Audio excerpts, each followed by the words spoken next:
streaming. Let's see. Same with winter. Exactly. All right, welcome. We are back for Fiend Spawn session, I think 13, because it says 12 in YouTube, so I'm going to update that. We This would be are. this would be section 14. Oh, really? Maybe I didn't change it last time correctly. I could see that. Change it to 14. We are temporarily down one player for today. Kevin hopefully will be joining us. He is taking a sick kid to the ER, to urgent care. Everything's fine, but we'll hopefully have him join in. But urgent care can take between 30 minutes and 4 hours, so we'll see how that goes. Cool. I am sharing my screen. I'm going to share my screen through Zoom so that you guys can see my map as well, which should be that one. And I'm going to have to rearrange my pictures, of course. Where did they go? Cool. And I think it's streaming. Ken, can you check and make sure that it is streaming, if you remember how to do that? I'm pretty sure because it shows up correctly, but we'll see. Cool. Then Travis, do you mind doing a recap from Oh, last time? no. Do you have 5 seconds? Oh, Um, I called last session Just Jump. And we fight the mummies. Fire slash Sparks joins in on that. We fall down the shaft. Jump down the shaft. We fight the skellies. The mine is degrading. The floor is degrading with Ember picking the way and Vaclav, the prospector, guiding. I think Vaclav and the prospector. No, Vaclav the prospector, because he was, I don't know, something happened. And I was like, oh, yes, that. I forgot about that. What's that? He like summoned the Ate a ghost. prospector. Oh, yeah. Ghost. Yeah, that's it. That's it. Yeah. And we found Devil's Drop. There you go. In a nutshell. A very small nutshell. Wow. I think I have more notes than you do. I was busy playing. Some of us like to play the game. Jeez Louise, you guys. Wow. Mm-hmm. Ah. Yeah. Well, my recap was session 13, Aim for the Bushes, in reference to the movie The Other Guys. Right. That's right. Aim for the bush. Mummy, there was a mummy attack. Mummy attacks Vaclav and tries to scare Phoenix. Fire seems to do much more damage than normal. The chain snaps, causing Rosa and Loki to fall. Winter and Snowfall jump down. Phoenix uses Featherfall on the 4 falling party members. Fiery teleportation saves the falling members. And then we continue to destroy the 3 mummies and put their remains down the shaft. Then we check some of the walls. They're in it's in Dwarven, and which is revealed by Winter to say active mine one direction, and then Winter's tower in the other direction. But it really said abandoned tower, and so he changed it to say that.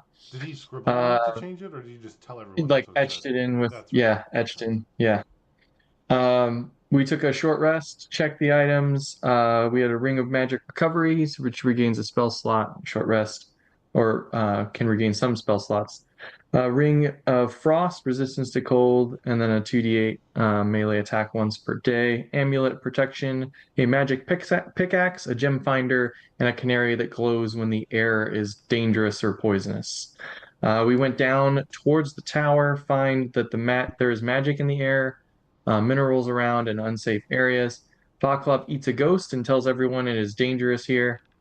Ember goes first with Phoenix guiding the party. Lots of unstable ground. The party gets across the first section. Vaclav leaps over the second and uses a rope to tie across with Winter's help. And that's kind of where we left off. Perfect. Yeah, that sounds about right. And if I recall, we were kind of like coming up on a big like cavern here. The laser is a little different.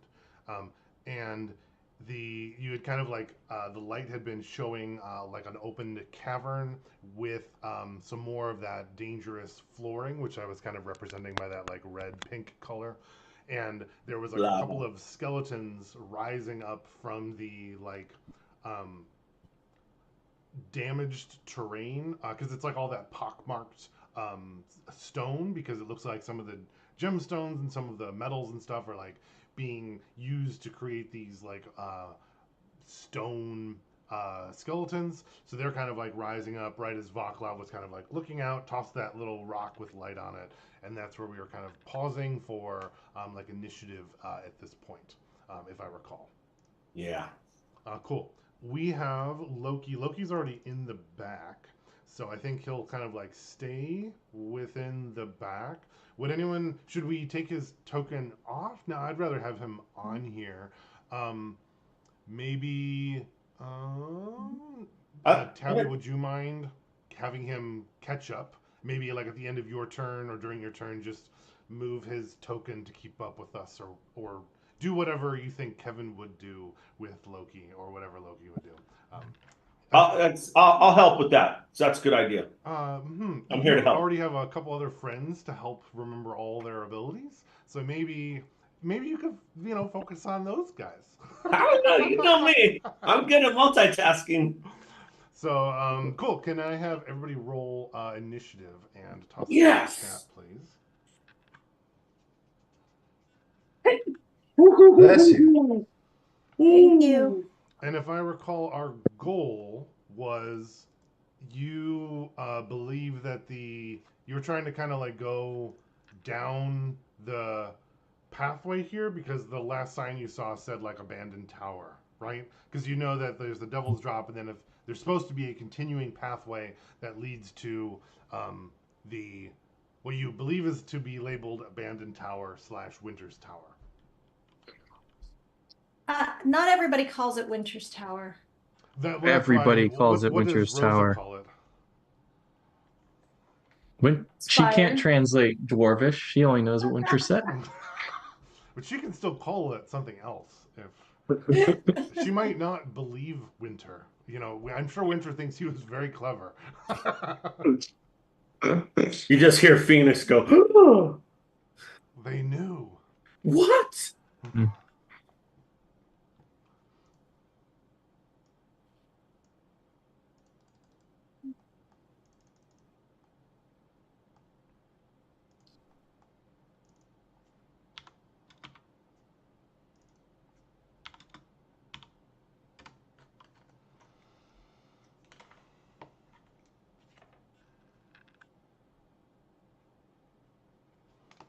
Okay, then I'm going to make a little counter for us because that's really helpful for me.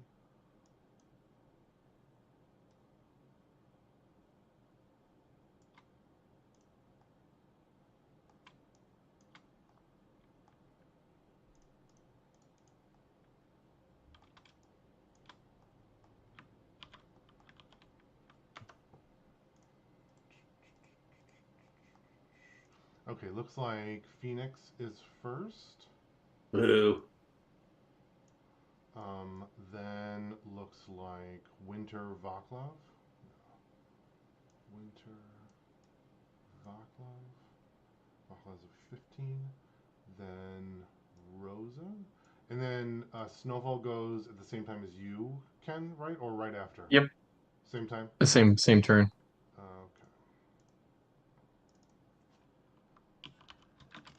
Okay. That's funny. And Ember also goes at the same time as you, Phoenix, right? Correctamundo. Well, Ember is... Oh, yeah, Ember's your crab. Yep. And he is currently not on your person, that's right? He is not. Okay, token. With that, Vaclav, I'm guessing that like you, if I recall, you had like jumped forward and were kind of like watching that space, and then you caught. We'll say kind of like you saw those skeletons like rise up from their location, and I guess everybody else also has dark vision with that light out there, so they would have all seen that, and that would have like started the combat here. So it looks like we have Phoenix first, if you'd like to do something. Sure, I would like to do something, and I'm just checking where. Oh, we have darkness. Okay. Just reminding where we were from the. Okay, surgeons. Our spirit. How many did we have? Okay, Think so if Kevin brought his headphones, he Cool. could have just watched the stream. Wow. Yeah. Yeah, right. That's hilarious. And he'd be in the waiting room going, "I wouldn't have done that. Yeah. I wouldn't have done that."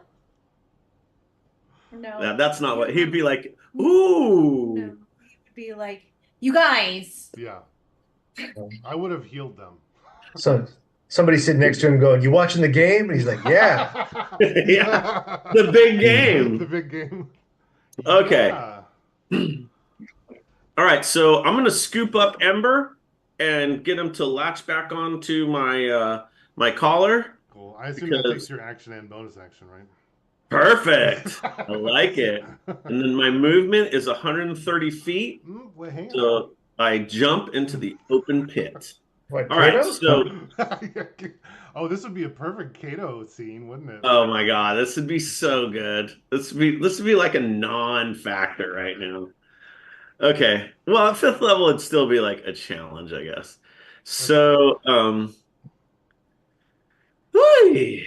I'm Okay. gonna take Ember. I'm gonna put him into the Fog of War because he's currently like on your Yeah. person again. And if you need Yeah. him, let me know, and we'll help Okay. you off. Perfect. So all of these so this stuff here and here and here, this is all like if we move on this stuff, we receive damage. Bring me back up to speed on this. No, it's maybe.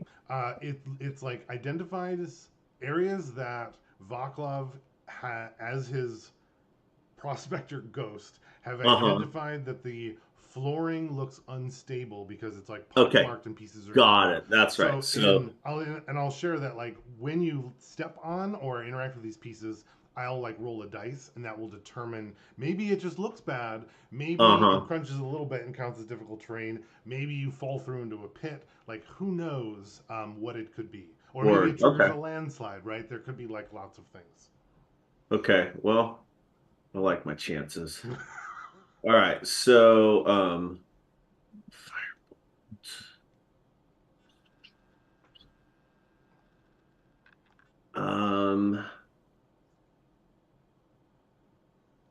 okay, here's what I'm gonna do. I'm gonna move. Oops, I have to hit token. I'm going to move like this. So when I in order to like move there, so that'd be 5, 10, 15, 20, 25, 30. Okay. So I would like to move to here. Oh gosh. But then am I screwing everybody else? No. Well, I think people can move through your square without affecting more. Just do what you do. Okay, so I'm just gonna go there. That's where I'm headed. And there was like a little spot. Did you? Yeah, like, so there's one diagonally go spot over it? Did there. you jump over it, or what were you? That's so I was going to ask you, like, can I attempt to jump over just normal movement, but I'm jumping over that? Like, you want me to give a dex or something like that? I would do athletics, and I'd be like a DC 6. Okay, well, that's a 14 on the dot, so Cool, no you're worries. Well, actually, do I have a minus? I think Yeah, you make that a massive minus for that. Yeah, it's a 13, so we're still good. So I'm going to go to 13 is there. totally different now. Yep, I figured. All right, so we've got this Rising Skeleton 1 and Rising Skeleton 2. If I go laser from there to there, I don't know that I can see Skeleton 1. If you do like the measurement, it gives you like a line. I don't know. Oh, if you see on okay. my stream. Cool. And that looks like a probably that would be pretty tight. Yeah, but definitely Skeleton 2, I think. Is that doable? I'm gonna say I would probably give Skeleton 2 half cover, but I'm gonna say you could shoot it. Okay. Totally fair. In that case, I would like to Firebolt Skeleton 2, and one thing that I've been missing is, oh no, don't do that. Go back. Go back. Hang on one second, and we're back.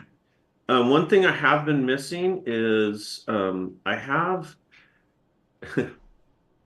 when we were building our characters, I took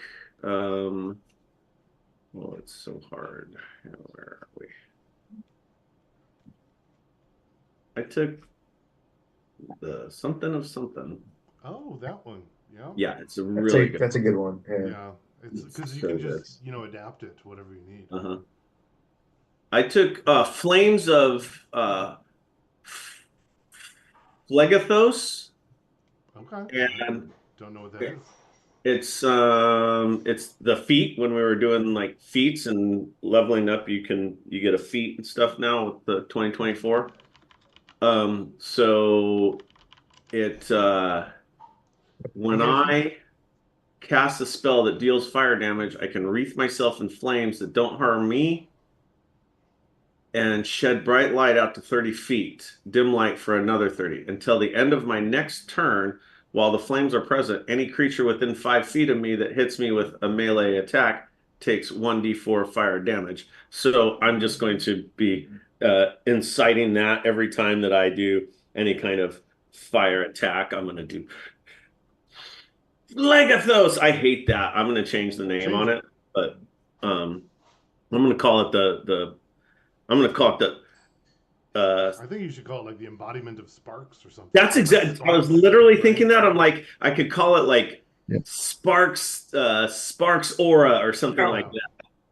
I like that. Sparks Aura. And it Aura also of says you Spark. can re-roll any one on your fire damage dice. You saw that too, right? Oh, I did. Yes. Nope. Didn't see that. In the description I'm looking at, it doesn't even say that. But Really? yeah. Oh, Yeah. Well, I didn't click on the deeper one. I just was, of just doing a course. trial over here. So you'll definitely have to remind me of that. I'm not going to Yep, me too. remember that. Okay, cool. Yep. Okay, we'll remind each other. I'm sure you're going to be Uh-huh. there every turn. Okay, so that said, let's attack. Let's go Firebolt. Firebolt is this, and it is 2d10. Come here, baby. Firebolt, baby. That is an 11 plus 11 plus. Oh yeah, 17 to hit. That'll hit. Okay, so that is for, I don't know, boo, 4 fire damage to Rising Skeleton 2. Perfect. And then I say, I'm wreathed aura of sparks! And that's His aura is so bright that now no one can see past him, and no one has any. No, I'm just kidding. yep. Perfect. You end your turn. Just looking real quick around the bonus actions, but yep, I think I think we're good. Perfect. One thing I don't know if I said last time or I wanted to remind us is that this cavern here, like the ground isn't like flat throughout. It kind of is like a bowl, and it kind of like is Oh. like slightly dipped towards the open pit in the center. So like Mhm. if you were to like stumble or fall, you might like roll down, and as it gets closer to the center, it's more like funnel shaped, where it's like slightly dipping, and then it kind of like gets steeper and steeper towards the pit.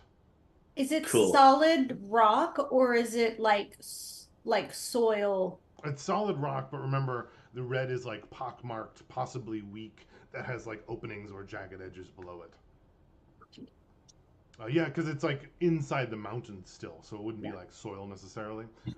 Yeah. And is it Uh, jagged or is it like smoothed out? Jagged, especially in the areas with the red. Those are like more jagged. Yeah, I'm picturing it's like those, like almost like those like sleeked piles on the edges of the mountains where you step on them and then you slide. But like some of it looks like it's like, oh, maybe it's sturdy or maybe it's not, and it's hard to tell unless you like finally step on it. And sometimes you could step on it and it would just like open up to like another pit below. Yeah, but that's kind of the idea. Cool. Over to winter/snowfall. All right. Winter's gonna have Snowfall like get on his back, kind of like a backpack, Yep. just kind of wrap around, and then holding the rope with one hand, gonna like step across here, like next to the wall. Yep. Does that make sense? Mhm.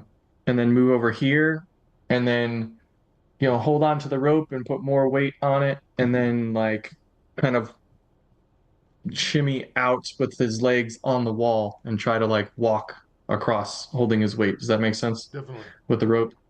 Okay. Cool. Can you do athletics or acrobatics, and then with advantage because of the rope? Sounds good. That would be a 16. Yeah, successful, and we'll count it as regular movement. Okay. 5, 10, 15, 20, 25, 30. So that was 30 feet. I guess I'll continue to move. I'll use the dash action. 10, try to step across this way with snowfall. And Does snowfall that work? is like easily within your carrying capacity, so that wouldn't like make He's it like hard to probably fight. 30, 40 pounds or something, which is what I was imagining. Okay, I So don't. He's a Drake, so and I assume your yeah. carrying is like 3. It's like ridiculous in D&D, so it's not gonna like be Just not the right onerous to thing. carrying him, right?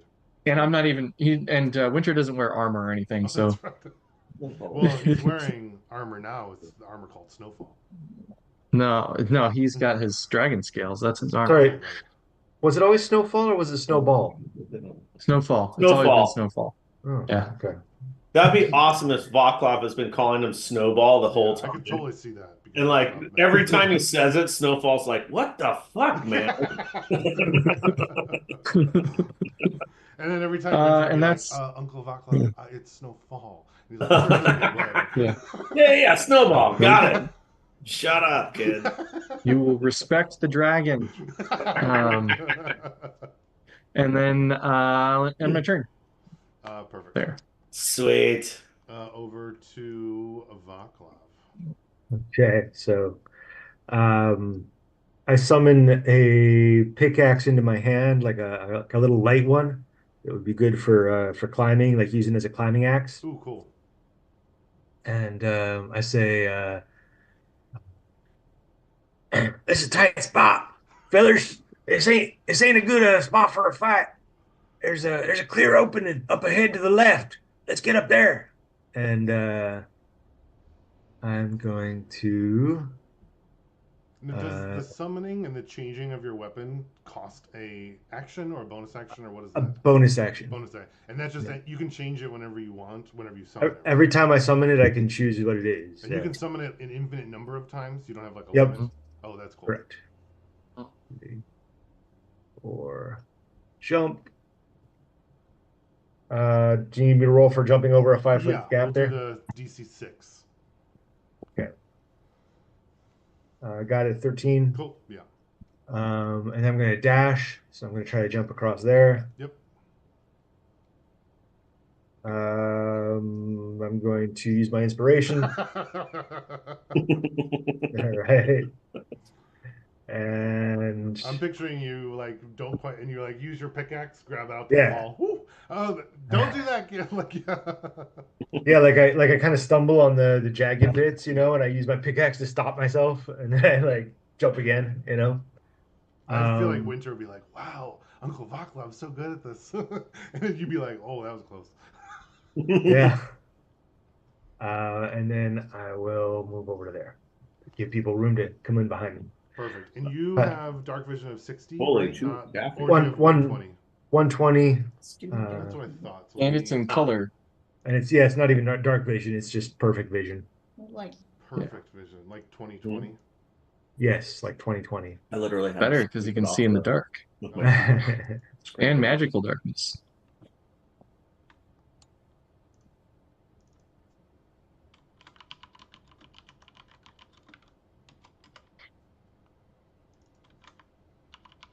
A little bit. Not much.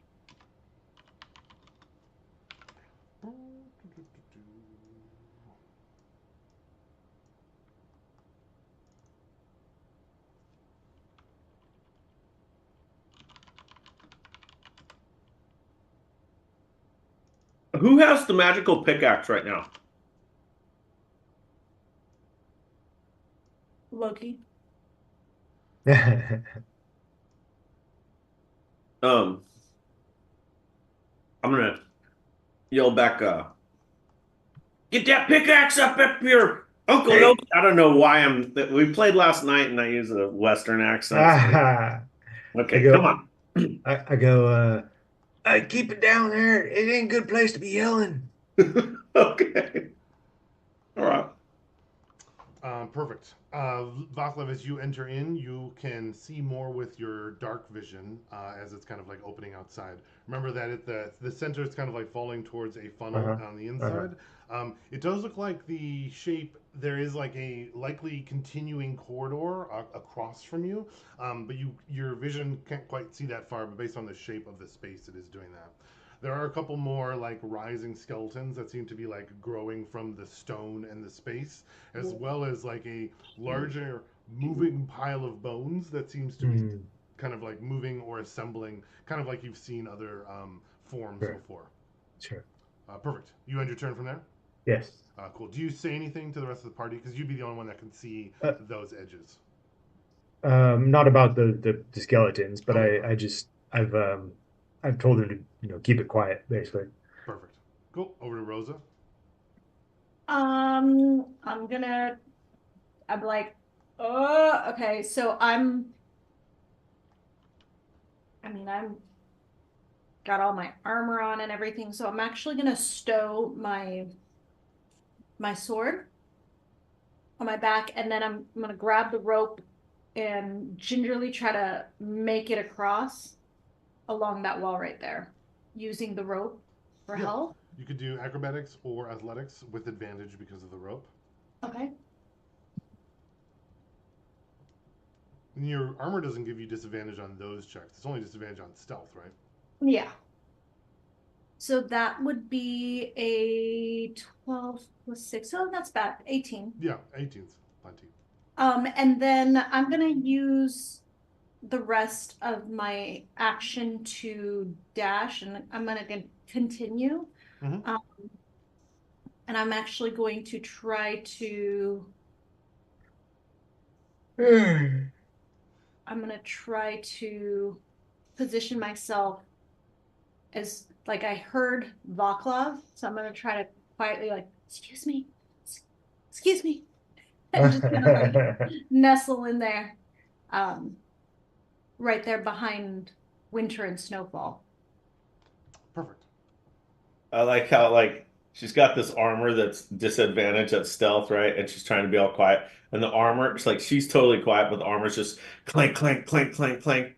And Phoenix is like, shh, Uncle Foglass said be quiet in the loudest whisper yell Yeah, I possible. don't think our party is particularly stealthy, is what No. I've kind of gathered.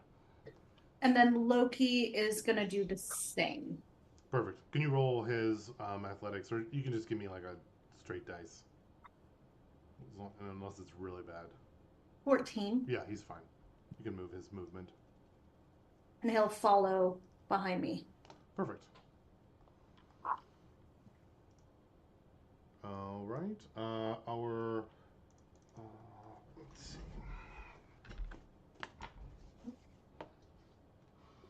Cool. Okay, the Rising Skeleton 1 over here is kind of like a fully assembling, and so it's now just Skeleton 1, no longer rising. And it's going to start like moving towards you, Vaclav. As it gets to here, it seems to like step on a piece that is a bit weaker than the spaces around it. So I'm going to mark it with like a darker color, and it kind of like falls through a spot, and then manages to like grab on and then continue climbing up, and makes it to about here as it's like moving towards you. The skeleton 2 is finished rising, and it's going to These start are crawling these towards. are these are like bare naked skeletons, right? Or They just are like slightly larger than the ones that you've been fighting before. Looks like they're like more like jagged and raw, and some of the bones are not like formed out of like a good anatomical sketch. They're more like larger stone pieces that hadn't quite finished forming, and they're more crude in their construction. So ooh, the form is like larger, if that makes sense. ooh, okay. I think we talked about it last time, but I wanted to remind you that this area does have this like crackling energy about it as you're like getting closer. And Vaclav, you would have certainly noticed it as you entered into this like larger room. There would have been almost like this tangible energy around you, this magical nature. And I don't remember if you had like tried to determine the nature of the magic or not. I can't remember if you had done that. But if anyone would like to try, they could. Certainly, Vaclav could once you like enter into that space, if that makes sense. I think I have other things on my mind. Makes sense. Perfect. Yeah, I think that would probably take like an action or at least a bonus action. So, not sure if anyone would be doing that. Loki definitely will be doing that. I could see Loki doing that. That would totally make sense. Perfect. This skeleton 2 kind of falls into a deeper spot as well, manages to climb up to safety, and then starts swinging around towards you, Vaclav. There are 2 more skeletons, 3 and 4. Oops. They are going to move towards you, Vaclav. This skeleton 3 manages to move successfully. And the larger crude skeleton 4, let's see how he does. Cool. Manages to move out to here. The moving pile of bones, again, they're kind of like a crude setup, and they're starting to assemble. They've built a form that's like as large as the skeletons that are starting to move towards the party, but it looks like it's continuing to build to a larger, like monstrous size. Oh boy. Cool. Back to the top. Starts with Phoenix. No problem.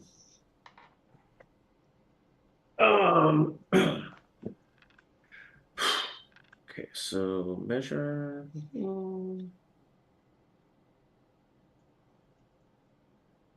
Okay.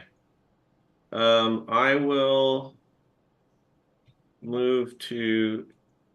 Hey, let's do this. There we go. I will move to here. 5, 10. Yeah. So you're going to need 3 rolls from me. Correct. Oh, that's it's 6, right? 6. Okay, that's an 8 on the die, 15 on the die. It's a little wobbly on that first one, but you make it.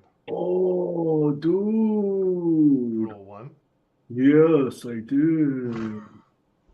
What have I got? Do I have? I do have inspiration right now. I think I'm going to use it. I really don't want to end up in the freaking bottom of that open pit, whatever. So, okay, that's good. That's a 16. So, Okay, perfect. All right, I no longer have heroic inspiration. Should probably give it back to me for being so heroic and using it. Okay, so from there, skeleton 2 is now. Can I still see skeleton 2? It's managed to get. I think That you're little totally piece of blocked, shit. unfortunately, from skeleton 2. Yeah, that's what I was thinking too. But unless you're able to curve your firebolt, put some spin on it, maybe. Hello, I can. So I'll just go after skeleton 1 with another firebolt, and we'll go from there. So come on, baby, let's do this. Well, that's not too bad. 15 to hit. 15 hits. Okay, and oh my God, the 20s are rolling well. The 10s are rolling poorly. That is 2 plus. Does it have a plus? I don't know. I'm looking right I don't now. think so. No, that's it. 2 fire damage. It's like a little. Yep. And I said, that's okay, because I have Aura of Sparks! Yeah, you light up from your aura of sparks again. I imagine this, like, as he shouts that, it's just echoing through the chamber. You know, 100%. little These rocks are falling Little down. rocks falling, and Vaclav just like smacks himself in the head. There's like a little rumble that you can hear like off into the darkness a bit. Perfect. Do you end your turn, Phoenix? Yeah. Perfect. Winter/snowfall. Winter's gonna try the similar thing. Gonna do like whatever triple jump attempt Yep. here. So you need 3 different athletic checks. Yes, please. All right, 11, 18, and oh, that's bad. You're gonna drain off all that inspiration before. Apparently, I didn't even plan for that part. Yeah. Yeah, I don't have any inspiration, so I reach out my hand to catch you and pull you. Oh, use your reaction. Yes. I like that. Phoenix, make a like a dexterity saving throw to see if you're able to help or make it Cool. worse. Yeah, maybe. Dex save +3. That's a 10. 10?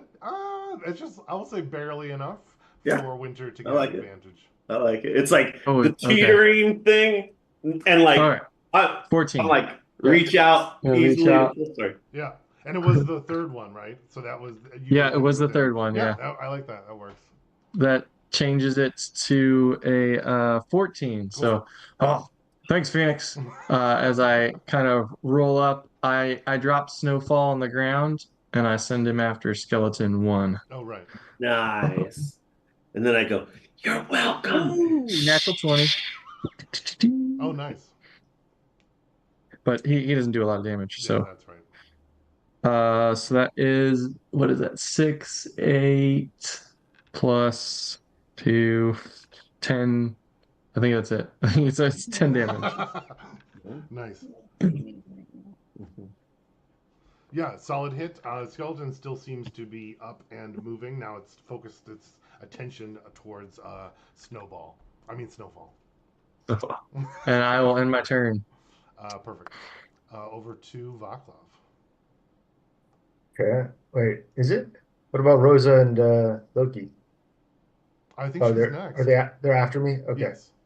That's why the tracker helps me, because otherwise I don't miss it. Okay. Let's see. So I have a question. Does short rest end concentration spells? What spell? Hex. How long does Hex last? 8 hours. Oh, I don't think so then. As long as you haven't cast another concentration. Oh, okay. All right. Then I guess I'll transfer the hex to skeleton 1, affecting Dex, Right. and then I will rush up on it. Go.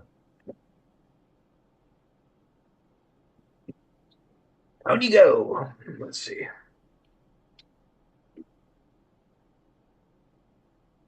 Oh, nope, struck out. So No. well, I should tell you what the results are because they might have low ACs, but They have real lowish, but not like horribly. Depends. yeah. What I have +7, +7. So 10 and 11. Unfortunately, just barely enough to a miss. Right. Did you get 2 attacks? You missed with both of them. That's right. So Wow. I imagine it's just skipping off the rock, Yes. Unable to get purchase. Yep. Perfect. You had your turn. Mm-hmm. All right. Over to Rosa. Okay, so I am going to tenderly make my way across to right here. And I'm going to. Are you jumping those first 2 spots or? Yeah, you'll have walk? to check Yeah, if you're I'm jump going. them. Okay, I'll let me do that. Can you fail a DC 6? Maybe she can't. Yeah, maybe she can't. Athletics. Yeah, it's 17 What's your plus for athletics? plus. Oh, my athletics +6. Yeah, so you can't even get below a 6. So you don't have to make a check. Okay. And then I'm going to use that 17 roll for Loki, so he doesn't die. Yeah. I don't think Loki is vulnerable to anything. No, but he is gonna follow. He's gonna end up standing right here anyway. Yeah. So that works. And then oh, You could probably move up, Rosa, if your intention was to. that's my 30-foot Oh, movement. that's your max. Got it. Yeah, so I'm trying to decide if I'm going to dash or if I'm going to, because I don't have. Oh, you know what? I may do. I'm going to use. Can I use Sorcerer's Burst? Yeah, 120 feet. Okay, so I'm gonna cast Sorceress Burst, which is from my progenitor trait. Mm-hmm. And I'm gonna cast it at. I don't think I can see skeleton 1 or 2, correct? I think you can see 1, but 2 I think is going to be out of your view. Okay, then I'm gonna try to cast 1 because I know Vaclav and Snowfall are right there. Cool. So Is that an attack roll or a saving throw? it's an attack roll. Guys. Oof, oof, oof, oof. Yeah, I almost took off Vaclav's head.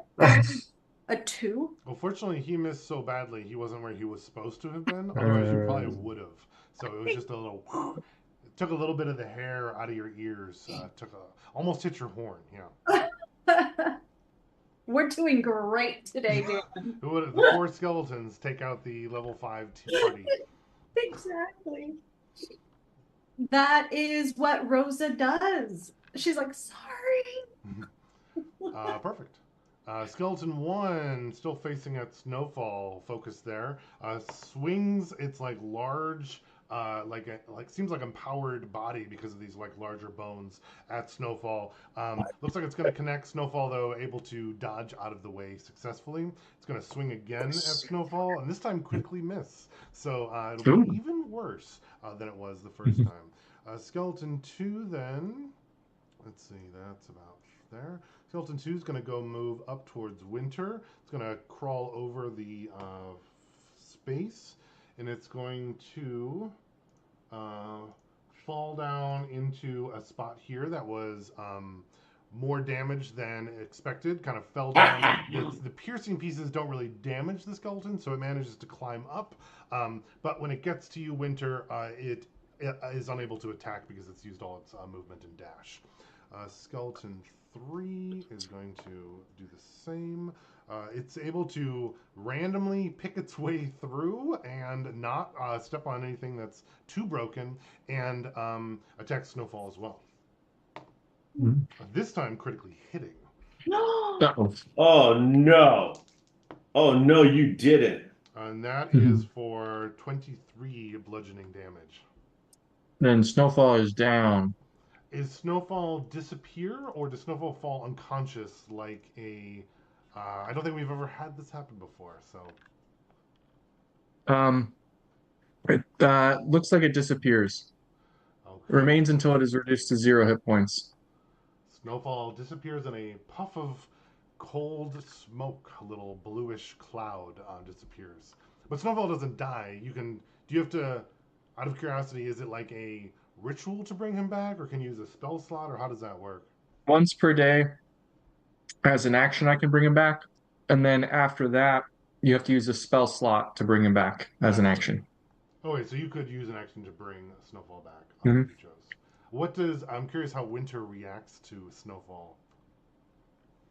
I think he knows he can just bring him back, so I'll see you in a few minutes. Oh, so he's not like, no! I guess he's like, well, we'll be back. Now I'm mad. Cool. Yeah. I like it. Skeleton 4. He'll be back stronger than ever. Yeah, exactly. Hey, Ken, has Phoenix ever seen Snowfall like disappear like this before? No. Oh, Phoenix is traumatized right now. And of course, after all the shh, he's like, Yes. No! No! The orange spark shall avenge you! It's all right. I can bring it back in a few seconds. Wait, what? Perfect. The other skeleton 4, it is built and large, moves towards the party, not able to quite get to it. The other building one from the pile of bones turns into a gargantuan skeleton and starts moving and making its way towards the party. It's actually picking its way slowly through the broken spaces. It seems like it almost knows where to put its feet, where it so it doesn't fall through or crunch, but it is moving slower in order to do that. That's the steepest part of the funnel, too. It is, yes. And it's kind of like I'm picturing it's like all on all fours, kind of like slowly picking its way through pieces and grabbing on. And maybe it's almost like melding with the stone briefly with each hand as it kind of like goes to like fully help itself as it's moving. Phoenix, after you have cried out again, there's more little crashing and little pieces that kind of like fall around. And let's see, can I have? No. Well, I think everybody would see this, that it seems like over the open pit, there's almost like, seems to be like a gathering of energy. And it seems like let's see, you're looking at it through, and there's like it seems like there's hang on, thinking of words. Picturing it's like the potential's kind of like building for magic over it, as though something is going to be like releasing or coming through or being generated like in the next round or so, like centered over the open pit and the inside. Cool. With that, we're going to go back to the top, up to Phoenix, Ember, Crab. Okay. So,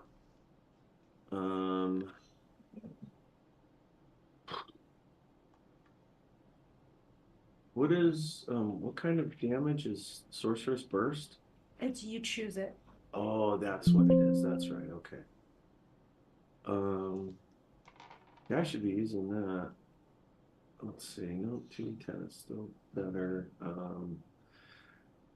What can I do here? I am going to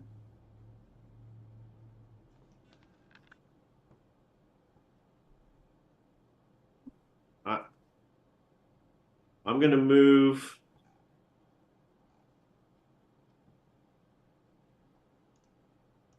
to here, I guess. And then I'm going to Firebolt skeleton number 1. Oh my God. Okay, so last night I rolled like freaking 6 crits. Like more than that, like and 10 times you roll a 20. Like Wow. it's Yeah, it was 20, 20, 20, 20, 20. And now I have rolled 2 natty ones. the scales balance. That's 0 damage and disadvantage on my next turn. And cool. That was a fun turn. Let's see, what else can I do here?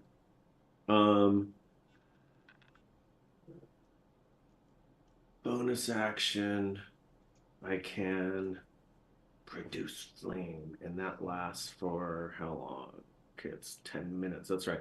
I'll just produce flame in one hand and be like, that was your warning. Okay. The skeleton shows no sign that it has been warned. That's all right. He'll understand on the next turn. Perfect. Do you end your turn? Yep. That's right. Winter / snowfall. Or, I guess not / snowfall. Well, as an action, I'm going to use my thing to bring him back. Oh, okay. Yes. And then I will use my bonus action to direct him to attack. Do you, you can pop him. I put him on the map. You can put him wherever he would go. I don't know what it's. I'll have to look at it what it says, but I'm just going to put him next to me. I would assume Can you attack would skeleton. choose that. 2, let's see, 6, 14 to hit. That'll hit. And that is for 9. 9. And that's skeleton 2. Perfect. Solid hit. That And one then- is bloodied as well now. I'm gonna move here and end my turn. Perfect. Over to Vaclav. All right. Um,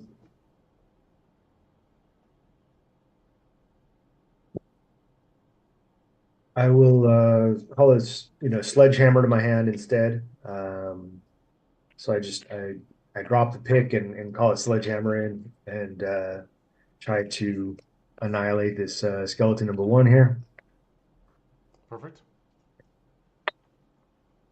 21 to hit. That'll hit. What is a maul? Is it 3D? Is it 1d10? I don't know my weapons. I'd have to. But a maul was 1d12, isn't it like a great axe? But it's two-handed, right? Yeah, sorry, I should look that up. That's right, it's 1d20. Yeah, right. Yeah. Stop it. What? 7D100. It's a Um, it's a 2d6 two-handed. 2d6. Okay. I was thinking that's a great sword, right? It's equivalent. Yeah, same as a greatsword. Oh, and hex damage. So, it's bad hex I damage. noticed all these 6. weapons have some like new ability in the new version. That If you have mastery, yes. oh, Yes. If you have mastery, you yeah. have mastery. How do you get mastery? It's Usually from part your of their class. Your class. class. Oh. The martial classes usually have mastery. But we don't have any martial Paladins, classes. Right. rangers, I got fighters. Rogues. Tabby has one. What mastery do you have, Tabby? Mine is really cool. I have this like great sword one. It's called Graze. So if I attack and I miss, I can deal damage to it equally just using my modifier. So even if I miss, I still like Do a little damage, yeah. And is that every time, or is it like once per short rest? every time. No, every time. Yep. That's crazy. And Maybe- that's my great sword. And if I use my long sword, or if I have a long sword, I have sap, and it creates disadvantage on the creature on their next turn. Huh. So 10, Your camera. I suppose I'll do radiant. 10 radiant damage to skeleton 1. Right, because you can choose whatever damage type. Uh-huh. That's crazy. Cool. Yeah, that one kind of is destroyed. I can do it. All right. And I'm going to try to swing through into skeleton 3. Got a 14 to hit. That'll hit too. All right. Snowfall's going to use his reaction to add a d6 cold Oh, damage. nice. All right. And that's within 30 feet. Is that how that works, Ken? I think it's 60, Oh, cool. but So 14 No. radiant and 4 cold. 14 radiant and 4 cold. So that's 18 total. it is 30, but he is within 30 of that. 20. The radiant though does more damage. We've already established. So that Mhm. actually that hit turns the skeleton 3 into destroys it as well. Cool. Oh, yeah. Much better than last turn. Yes, much better. And then I'll step up to here. Or actually, maybe here. All right. Perfect. And your turn. Yes, sir. Cool. Rosa / Loki. Rosa's gonna step up to skeleton 2 and swing away. She's gonna unsheath her sword and go for it. And it's, I believe, Using her magic greatsword. yeah. Or her fist. That would be a resounding hit with a 22 Yep. and is 8, 9, 10, 11, 12 damage.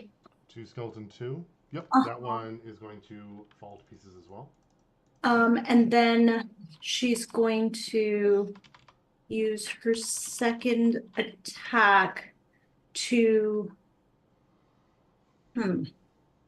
okay. She stepped up and now she sees this gargantuan skeleton building. It's built and moving towards the party now. Oh, that's fun. Mm-hmm. She's like, I don't know if she can. I don't know if she can see it though, Oh, she'd have to be within 60 feet. or within. They would have to be within 40 feet of the rock. So Yeah. she's hearing something, but she doesn't know what it is. Yes. Okay, to clarify my second attack. Okay, I'm going to, for my second attack, I'm just going to use that sorceress burst and I don't think target. you can change your. Oh, it I think has you've to already be. taken the attack action, and I think you. I think that's how that works. Because I don't think you can like use it for 2 spells. I think you can use it for 2 That's weapon correct. attacks. Okay, then I'm going to, You could use a bonus action spell, right. but yeah, that's only produce flame. I think. 5. I went from here to here, so I've used my 15. You can always attack Snowfall. I found out that he is fallible now, so. Yep, Or actually, I may not even seen it. I couldn't from where I was. that's true. But Phoenix made a All big deal. this proves is that he's immortal because he just keeps coming back. Exactly. I'm gonna move Just like all dragons, right, Winter? right here, and then I'm gonna start moving towards the other skeletons. What are the darker reds mean, Dan? Those are like pits or spots that if you fell into, you would take damage and have to climb out of. Okay, And those are areas that the skeletons discovered. nice. Okay, so Loki is going to move over here. And you said that there's this energy and this feeling. He's gonna try to sense what that energy is. Sure. Maybe an Arcana check. Do you have any idea what his Arcana bonus is? Or I do. His cool. Arcana is +3. 3, so that's a 22. Oh, cool. Yeah, Loki goes in and he's like, not in the mood for fighting today. He's in an investigative mood after he sees the party handling everything.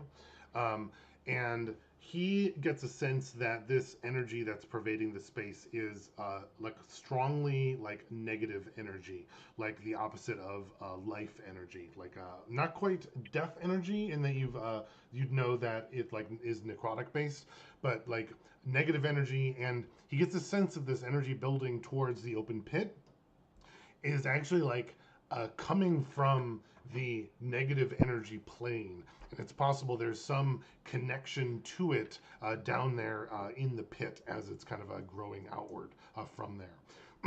Loki would also know that like negative energy can like it's just presence on the material plane can like random like spontaneously generate undead creatures that are like sentient enough to like strike out at living things and to try to destroy them. He's gonna go on his Loki, like Professor Loki. Guys, there's this negative energy, and like starts like talking mid and middle, and it's growing, and I think I figured out what causes all the undead to spawn. And just Yeah. that's what. And I think you'd also share that this building of energy seems to be something coming out of the portal probably very soon, possibly like after his turn is over. Yeah, he states as much. It's coming, guys, and I'm not talking about winter because he's a bard. Right. Perfect. Rosa, you end both turns? Yep. All right. We're going to go with our skeletons. Skeletons 1 and 3, they are start rebuilding in their first turn here, as we've seen before.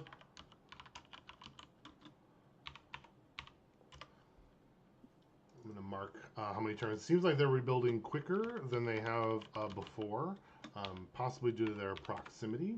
And skeleton 2. Skeleton 4 is going to attempt to cross across over to where Rosa is to attack. See if it's successful. It is. Rosa, what's your armor class? 17. First attack is a miss. The second one is another critical hit. Oof. For that one's only 21 damage, 21 bludgeoning damage. I Only. respond with my hellish rebuke. Oh, right. Yeah. So That's a saving throw, right? that would be a dex saving throw. It saves. Rolled a 19. Oof. So it still takes half damage, and that is going to be. Ooh. That would still be 18. So that's 9 damage. Oh, perfect. Yeah, solid hit. It manages to dodge a lot of the flame, but it is still burned from there. Before the gargantuan skeleton moves, there are. Oh, let me grab some guys. I need different color.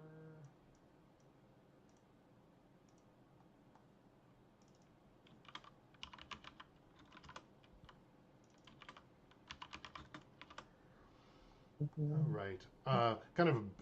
The energy coalesces around the center of the open pit, and as it kind of like bursts into being, it almost reveals for a moment like a portal that's like kind of opened horizontal, like at the base of where the funnel would be. I think Vaclav certainly could see it being right on the edge. Probably, I think everybody except for maybe Loki could probably look down in there and see, like coming out, like almost bursting with like forward momentum. Is what looks like another undead creature. This one seems a little more sentient than before. I'm calling it a wight and kind of borrowing it from the D&D rulebook. So it's like a more sentient creature covered in some armor, and it kind of like bursts out with its momentum and then kind of latches onto the side of the gargantuan skeleton.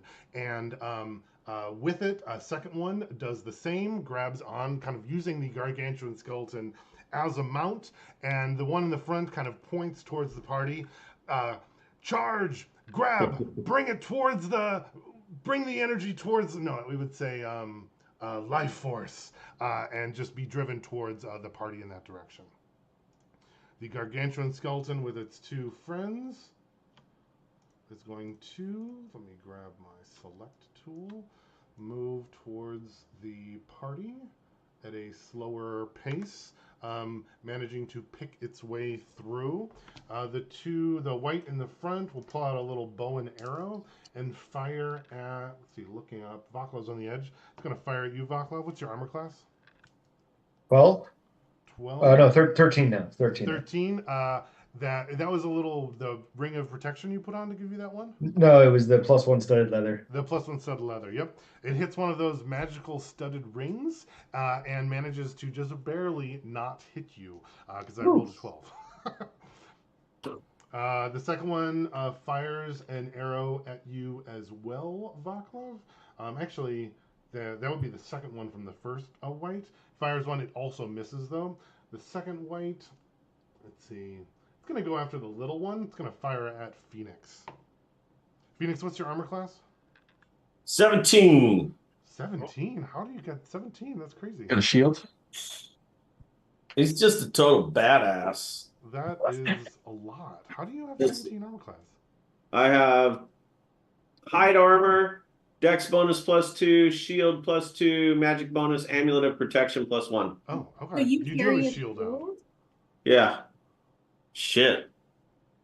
That doesn't affect any of your like offhand stuff or whatever. No, I never do. I never do anything. Yeah, so. that's right. You always, I guess, use the other one. Perfect. Well, the first one fires at you and misses, and the second one fires at you and also misses. Disappointing showing from my surprise wights. Perfect. With that, skeleton 4. It also is still there, burned by Rosa. Did it attack this round, or was that last round? I forgot. It just attacked me. Just attack. Perfect. Cool. Back to the top. Back to Phoenix. Okay, I am going to run over to Skeleton 1 and start jumping up and down on it and smashing it. like just doing the pee-pee dance on top of that skeleton, would that be my action or would that be interact with an object?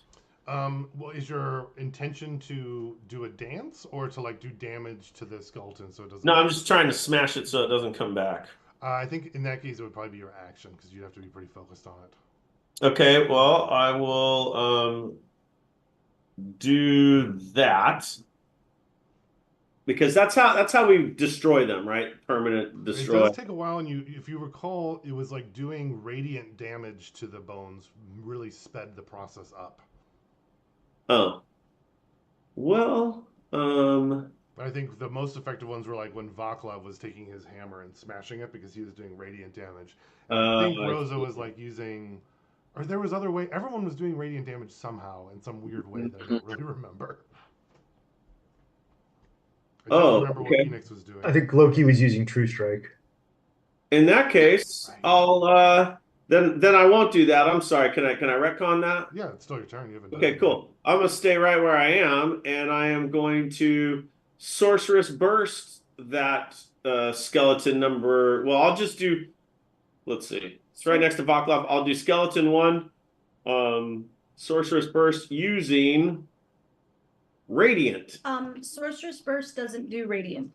What the fuck? I thought you It said. does thunder, Oh, God. psychic, poison, lightning, fire, cold, or acid. Man, I hate reading. It's the But worst. if you do acid, it's 2d8. I don't know why. It's all 2d8 for me. Mine is all. I don't know. Mine says 2d8. Okay, so I well, recommend psychic damage on the skeletons.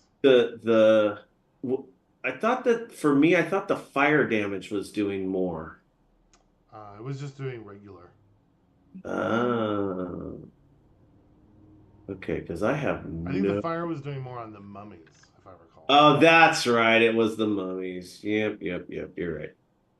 Okay, well, I don't have shit in the radiant department, so I'm gonna go back to Your wispy thing does radiant, does it not? Oh, Whatever the wispy. right. Or is that fire? No, wisps. His cantrip or whatever it is. What radiant? What's that new one? I can never remember that one. let me go to my spells and see what's going on here. Blade word. Okay, thaumaturgy, sorcerer's burst.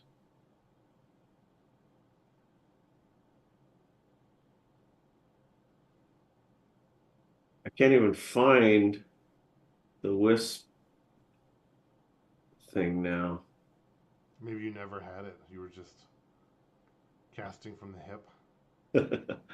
No, it's in there. I remember freaking because otherwise I wouldn't have known how to use it. That's a good point. What's it called? Fuck. It's something wisp, but I can't remember what the first word is, so I don't know how to look it up. Oh, I can go to the druid spells, right? Like fiery wisp or something. I thought it was a weird word. Starry wisp. That's what it is. Starry wisp. That doesn't sound radiant. Starry? Oh, that's it. Isn't that it? Oh, that is radiant damage. Yeah, I guess starry, radiant from the sky. Yeah. I don't know, a wisp, fire. Yeah. Dude, I am like. Well, it's only a bard and druid spell. Interesting. Maybe just do something natural, like not necessarily character sheet action. Yeah. I don't know. I don't know where that starry wisp thing is. I can't find it on my character sheet right now, so I'll pursue that on the next one. For now, we have the whites coming at us. No, I'm still just gonna do my thing, and I'm just gonna freaking shoot it with firebolt at number 1. Whatever. Okay. Let's see what we get here.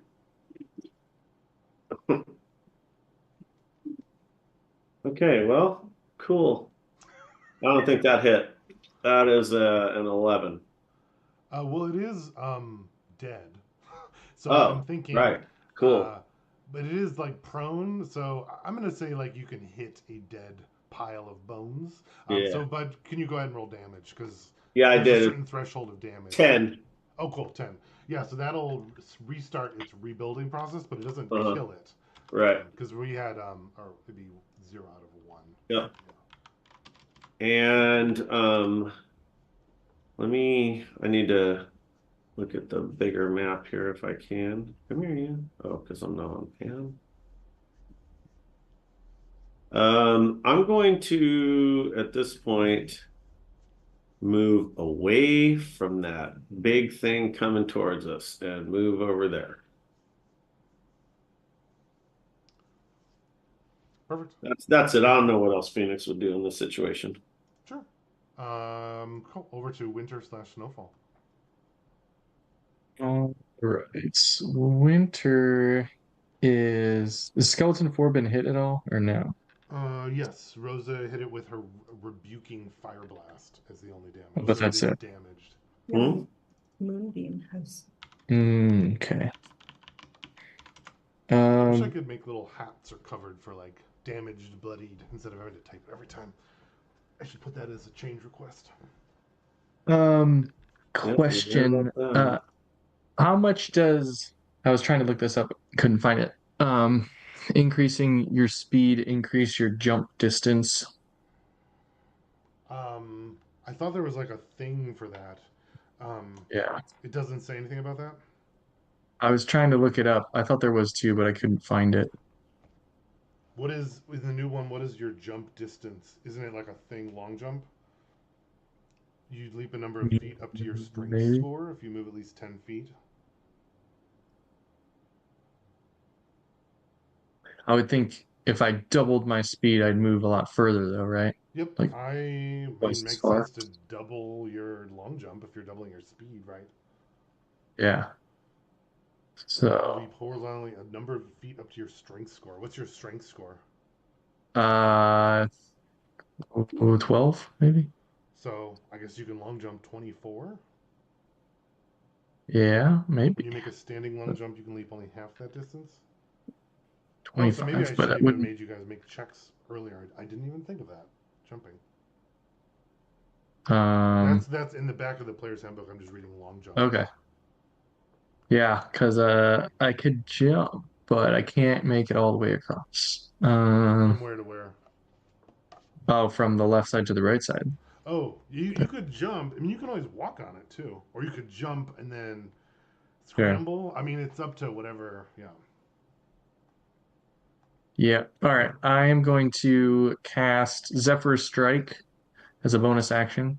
What is It's a that? level I 1. don't know what that is. Yeah. It increases your speed by 30 feet and gives you advantage on your next attack roll, and you can add 1d8 force damage with it as well. And it only last a round? Yes, I believe that is 1 round. Oh, that's not very good. Um, Zephyrs. I just want to look. Zephyr Probably Strike. the last And one then in the list if it's alphabetical, right? Yep. And then I'm gonna use my act because that was a bonus action. My action to cast, or my action to cast a True Strike, which is a what's it called? Cantrip. So I should be able to do that. An What's attack. Zephyr's strike? It's not in the player's handbook. Is it like from an old spell or something? Oh, it's a Xanthor's guide. Well, it doesn't mean you can't use it. I just was. That's still Yeah. there. Oh wait, it lasts up to 1 minute. Yeah, I was thinking it was probably more than a round if it's a leveled spell. Oh, but the walking speed only increases for the turn. So, but I can use the bonus advantage and the extra damage. Your movement doesn't Um, provoke yeah. opportunity attacks. That's cool. Oh, sweet. Well, I'm still gonna attack the skeleton here. Over 20 to hit. And that would be Skeleton 4 as you're attacking. yes. Cool. And I'm gonna have Snowfall use his thing as well. So that's 5 cold damage. 6 radiant damage, and 8 force damage. Cool. That looks like 25 total to that skeleton if I'm doubling the radiant. So that one Yeah. would kill skeleton 4 as well. We'll turn him into remains. Sweet. I just like cut that thing as I'm walking by, and say, I think we need to get across, and start sprinting as I'm running by this way to try to leap across. Okay. So you're trying to like jump as far as you can and then get across to the other side. Is your goal? Yeah. Okay, perfect. So we've just established you can jump 24 feet. Yeah. And you're trying to jump farther. Obviously, as far Sure. as you Yeah. can. Then in my Yeah. mind, why don't you make like an athletics check and we'll see Sure. if you can get any extra. I'm watching Winter do this, and Rose is like, Yeah, that's. Oh, that's not good. Yeah, that was a 4. A 4. I don't think I wasn't gonna like penalize you because it's like long jump, but I think it probably won't give you any extra distance if that makes sense. Yeah. So now let's see. That gives you 5, 10, 15, 20, 25. So I'm gonna round it to 25 just because. So that leaves you 3 squares where you kind of like land. You're gonna land here, right? Yeah. Okay. that's safe. And hope As I you don't fall. land there, the ground immediately falls, and Yeah. Winter kind of like falls out of view as he seems to fall into a pit of pieces as the stone breaks below him. Can you make a dexterity saving throw, Winter? Sure. Very high. What is that? That is a 25. Oh, wow. Wow. Well, I rolled high on my damage. It was 12 piercing damage, but you'll save and only take 6 piercing as you kind of like fall into the pit and these stones kind of like scrape you on the side. You're about 5 feet in. What was convenient though is that it stopped you didn't slide anywhere because you fell into the pit here. The pieces around you are kind of like sharp and, stabby, but you could certainly carefully like climb out of it and continue if you chose to. Sweet. Sounds good.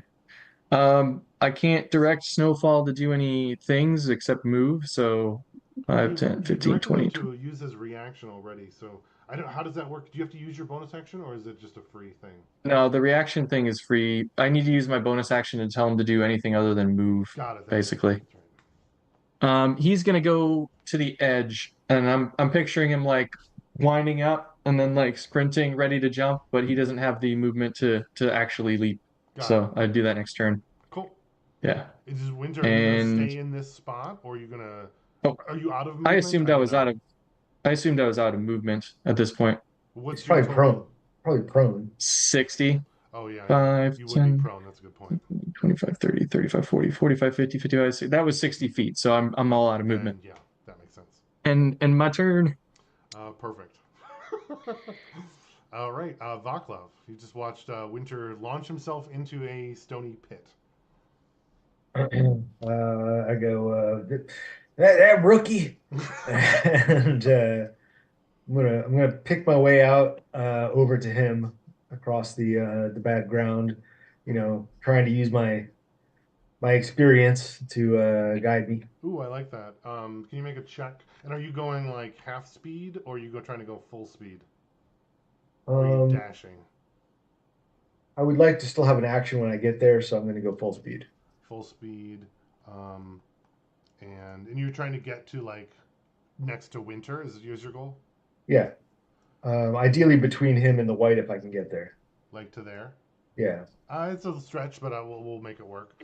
Yeah. What?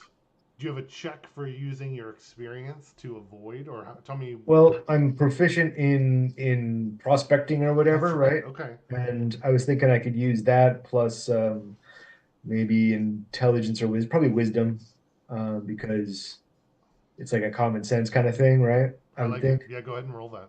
All right. And that's with your knowledge, and then how long does your knowledge thing last? Is that concentration? No, it's 1 hour. It's not concentration. And then you're still within the hour because that you did that right before we got to this, right? I think so. Yeah. You look at, you said that like that tunnel was longer than pictured, so I don't really know how long we were going through that tunnel, but I liked it, so we'll say you're on like the 45-minute mark if that works. okay. Um, so what is our proficiency bonus right now? I'm sorry, why don't I see Oh, I that? don't know. Probably 3 or 4, would be my guess. +3. +3? Okay. And then 2 for my no, -1 for my wisdom because You I'm should have dumb. argued something else. Wow. No, that's fine. No, that's fine. It is what it is. Oh, but I rolled an 18 on the die, Oh, so nice. 19 total. Or 20 total. 20 total. Perfect. You manage to pick through, and as you get close and you're focusing on them, you can actually like identify pieces that are like deceptively strong. That are like, oh, that looks bad, but it actually would like support weight. So I'm Mhm. actually going to mark those on the map as you're kind of going through. Let me choose like a good color for that. What would be like a safe color, like light green maybe? How about gray? Ugly. Oh, just turn it back to the floor. Yeah, that Yeah. works. Cool. So we're gonna say that you kind of find. Oops, that's the wrong color. I'll find the right color as we're going. Those look like they are like relatively safe as you kind of like picked through a path to that spot. If that makes sense. Yeah, Cool. yeah. So I make it over there and I see Winter in the hole and the whites and the gargantuan skeleton bearing down on me. Yes. Um, And that's definitely not as you're getting closer, they were like charging towards the pile. As Winter landed, they were like, get that one! And then they're definitely focused on like you and Winter, I would say. So as a bonus action, I will switch the hex to the gargantuan skeleton, targeting dexterity. Ooh, I like that. Nice.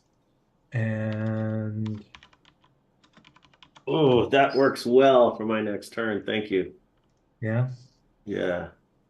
And then I think I will cover um, Winter and I in darkness. Oh, actually, Ooh. Ooh. What's Nice. the size of darkness? 20-foot radius, so 40 feet across. And put the lead edge of it 5 feet in front of me. Well, you can actually move it once I Oh, move oh, it, sure. So, but sure. I can leading edge. You mean like that? Is what you're thinking, or? One space down. So there. Whoops. There. Works for me. And that And is magical darkness. Is that correct? yes, yes. And you can see through it, Vaclav. Can Yeah. anyone else see through it, or no? No. Okay. So Winter, you can't see through it, but would they know? Winter- this? Or you have something Winter has see- blind sight to 10 feet. That's right. So you can see 10 feet Yeah. through it. Oh, Yes. hang on. I'm sorry. Darkness is concentration, which means I'd lose the hex. Yeah, that would make sense. You want? all right, You so- can change it. Take your. Yeah, take yeah. your I'll turn. change. I'll change that action. So I don't do darkness. Damn. Sorry, man. Um, That whole one concentration is always a little annoying.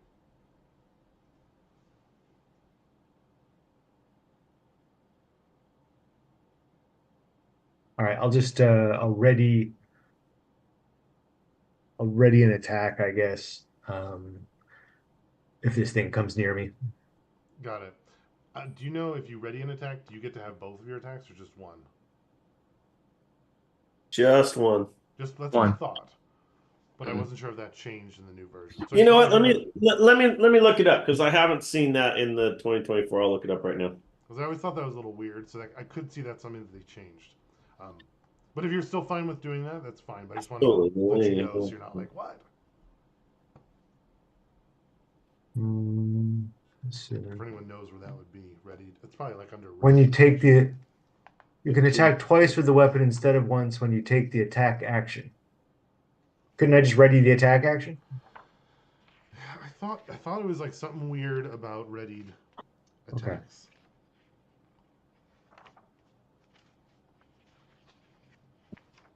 Ken, homework. You've got Oh, actually, you know what?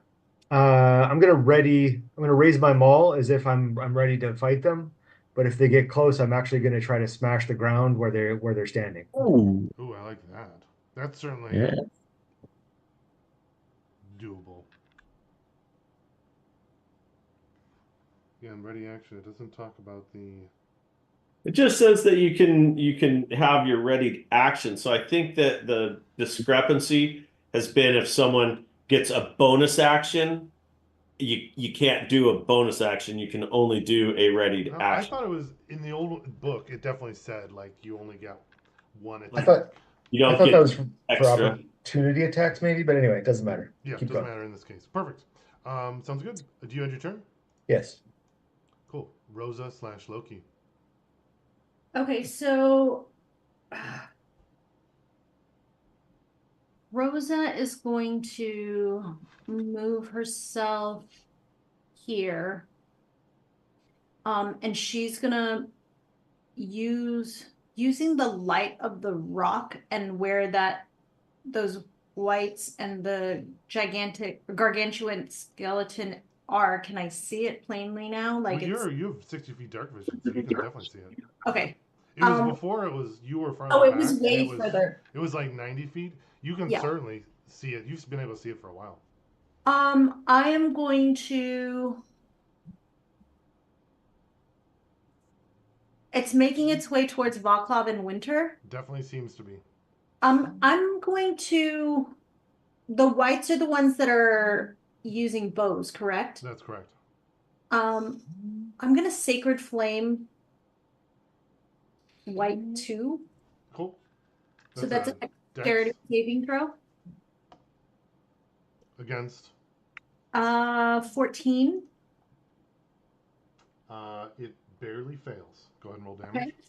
So that would be then it would take 8 radiant damage.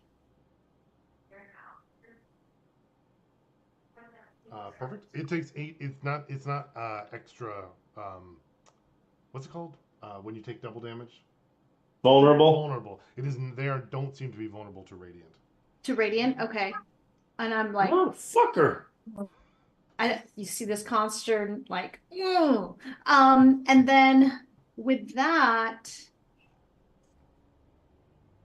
oh, I think that Rosa's just gonna try her best to create cover. She wants to see what, like, because Vaclav looks like he's doing something, and so does Winter. I picture Vaclav's got his sledgehammer and he's like talking to himself and he's like, "Okay, we're gonna get that spot. Okay, I'm getting all lined up." And you're I'm like, what is going on? And then in the meantime, so I think that's what Rosa's doing. But Loki is going to step up. How big is the rock?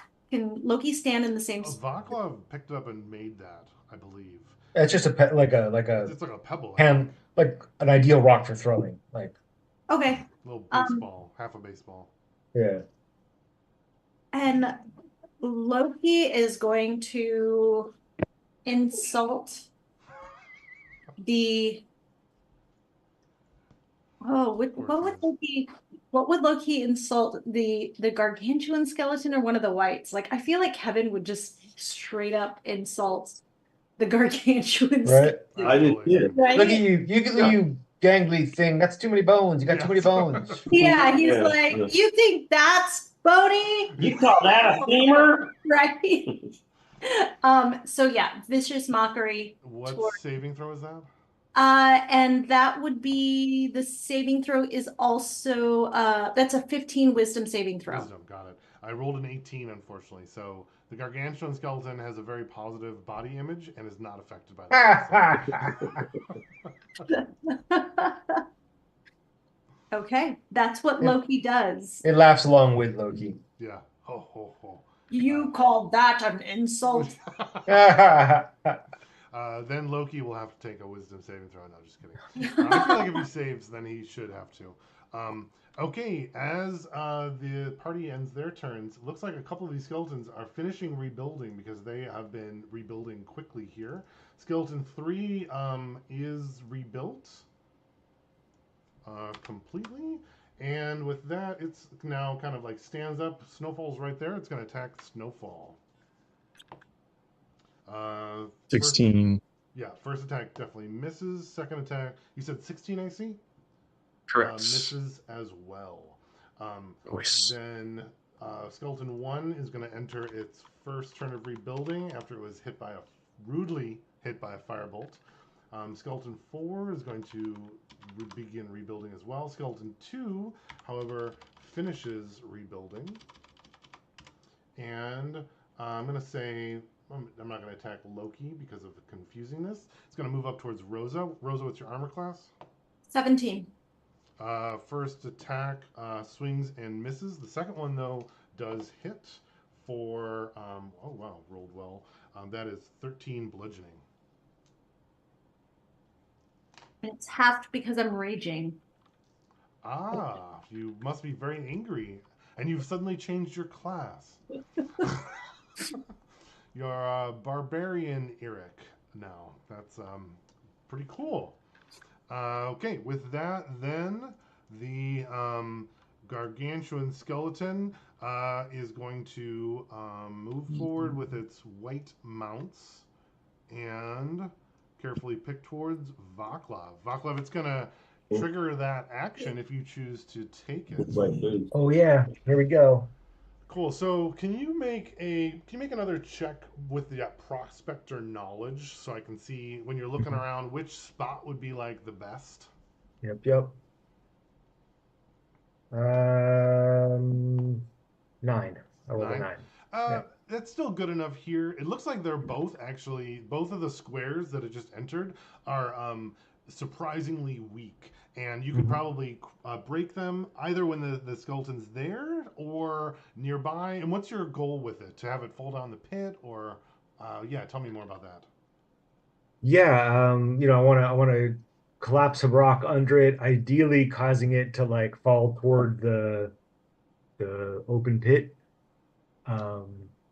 Where it goes in and gets twice as strong. Ooh, I like that idea, Travis. And even better from Ian's point of view, if this entire like funnel starts to collapse and pulls me and Winter. Yeah. Totally thinking a little bit of that. Can you make an attack roll to see how good you can hit that square and trigger?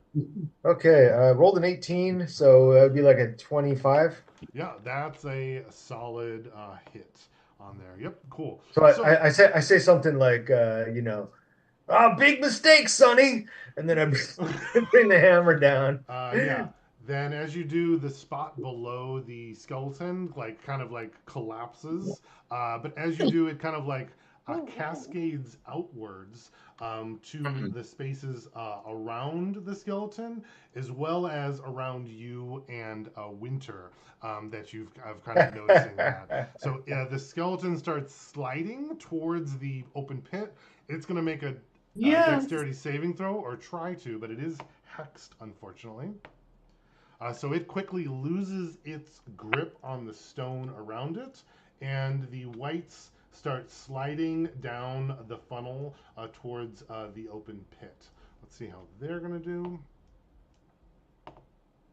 One of them actually falls off, and as it does, it falls into the base of the funnel, and as it kind of gets to that horizontal plane that you saw the energy gathering towards, it goes through and then disappears as it moves through it. Kind of like as it goes through, almost like it's going through a portal that you would immediately recognize that. Right.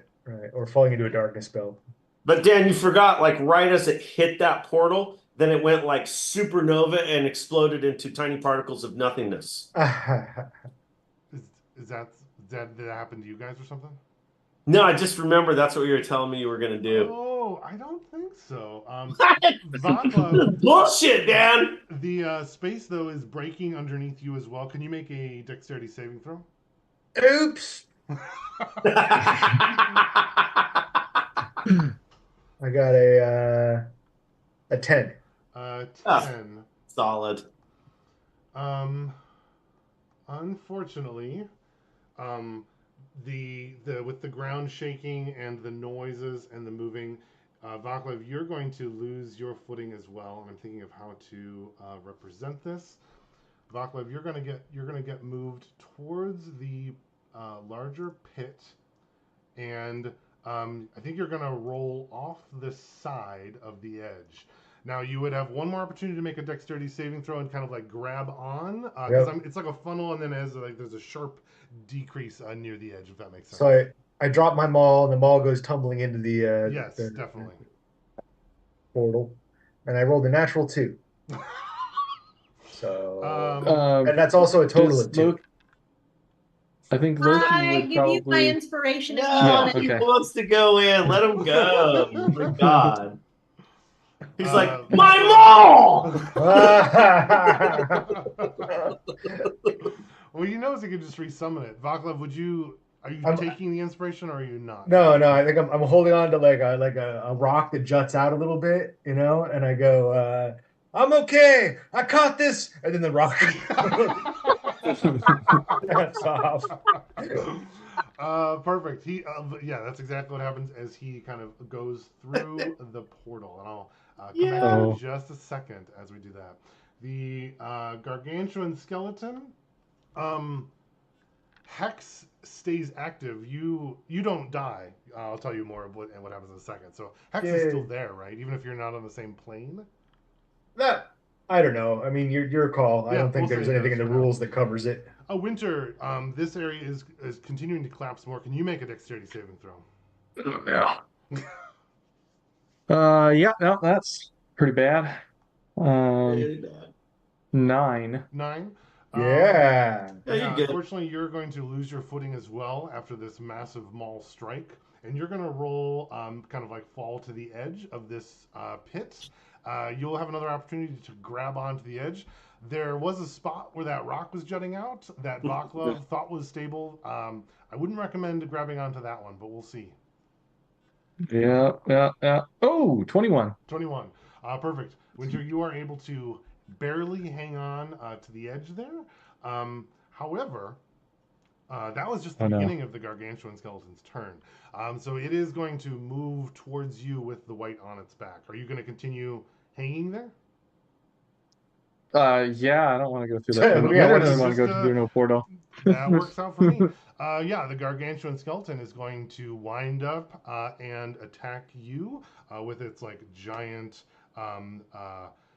like stone arms and form there. It's going to hit. Oh man. Let me do one. Okay, that is 18 bludgeoning, Okay. and it's going to swing again. As it does, the white says, "Don't kill it. We need it." Swings at you, misses and smashes into the wall at the side of you, but it doesn't manage to shake it anymore to release you. It's just a miss. The white is going to kind of climb onto the other side of this gargantuan skeleton, and it's going to take its longsword out, and it's going to attempt to like cut at your hands that are holding on to the edge to not damage you, but Yes. to affect Do that- your. Do that thing where you let go with one hand and then Yeah. So he's going to attempt to do that. And I'm going to make you do like another maybe Dex. athletics check or something. Well, let me do an attack roll and see how good he is at trying to stop you. It's pretty good. So can you make an athletics check, but you're going to make it at disadvantage to stay Oof. on. That's probably not going to be good then. Yeah, no, that's a 4. Perfect. As he does, you try to play the game, but you manage Yeah. to can't quite keep it on with that one hand, and looks like Winter falls through the portal as well. The white cries out, "Yes, do more!" And then the gargantuan skeleton starts slowly moving back towards the party, kind of like moving very slowly towards the destroyed space. Give me 1 second to talk about the next piece. And let's see. Actually, can we do a quick little bio break? And then I have to. I wasn't sure if you guys would end up going in there, so we'll see. I have. Hey, Dan, Yes. can I make one suggestion? Please. Can we resolve this little combat here before we go to the portal thing? Does that work for your narrative? It's actually Or do you need it to be continuing combat. simultaneous? It'll make a lot more sense. Okay, when we cool. get to it. All right. Yeah, Dan, out of curiosity, what language were the whites speaking? Oh yeah. Oh, that's a really good point. We heard them saying yes, 2 of them. Right. Well, we heard them talking. I don't know if we understood them. I distinctly heard yes, 2 of them. Well, looking at a little bit more of whites, it's like whatever creature they were. I'm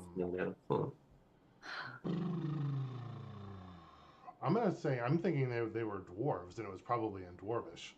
Oh, cool. Understood. So, I think Winter probably would have known that, but I don't know if the rest of the party would necessarily. Okay. It would also, they would have probably been in dwarvish. But yeah, Okay. give me a couple minutes and we'll be right back. Cool. Final break too. That's great. Great time. Oh, Are you gonna go? holy fuck. Hey, wait, me, Travis. What? What?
Oh, the dog replaced Tabby. It I was like, just and the cat replaced Vaclav. yeah. Uh,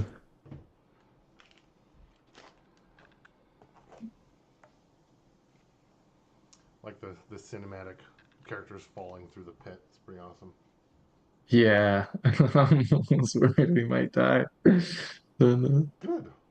We're supposed to be worried, right? That's the whole fun. Yeah.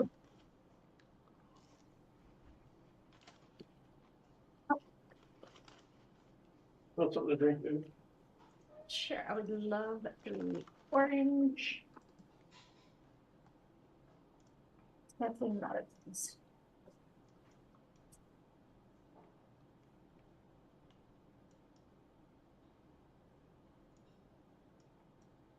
E.T. Oh, it's a kitty. Oh, look at the fatty cat. What's that? It's fatty cat. Oh, Yeah, we were laughing because your screen was Jasper. Jasper, a dog. and then Yeah. the other screen, I was like, oh.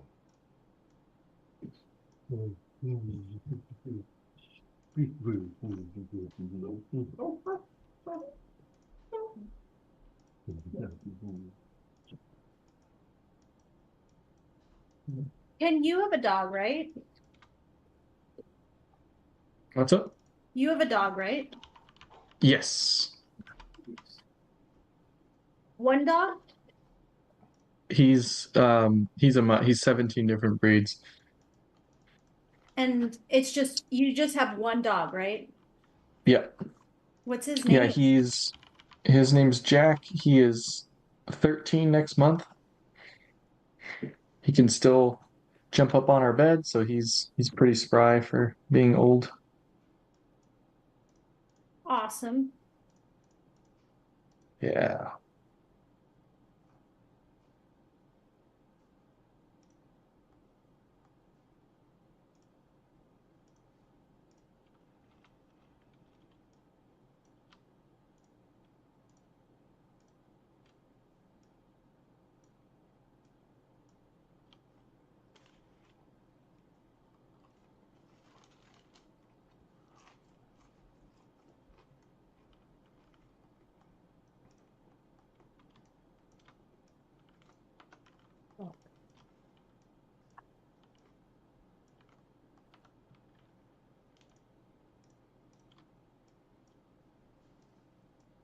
Get back, fool.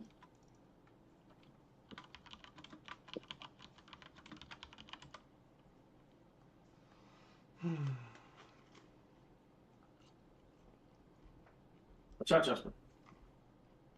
Thank you, buddy.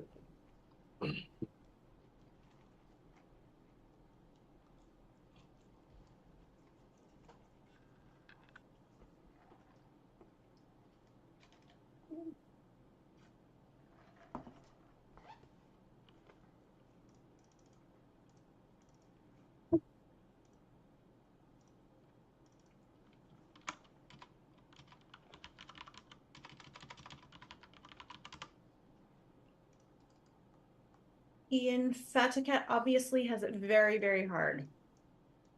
That's Tum Tum actually, but yeah, It's it's rough. Thought so. I know Tum's so she's big big. now. I know. Do you think Tum Tum's gonna get bigger than Fatty Cat? No. Tum Tum is long, but she's very like slim, petite, and Fat Cat's more like solid, or square.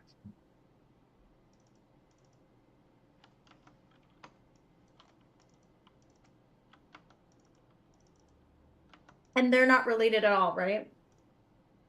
No, same breed, but not a family. I mean, they're found family, but not blood related.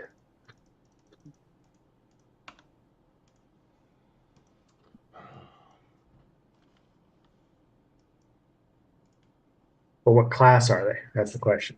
That's right. I think Tum Tum's a barbarian. Nice. A barbarian cleric. No, A barbaric. I don't think they worship anything. Chaos. Chaos, yeah, yeah.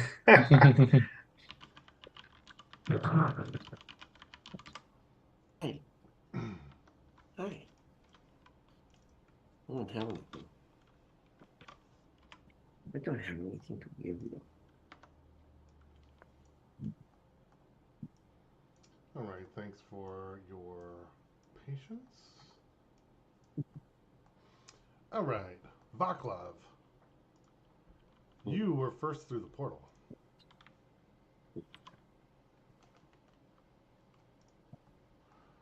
And remind me about your dark vision again.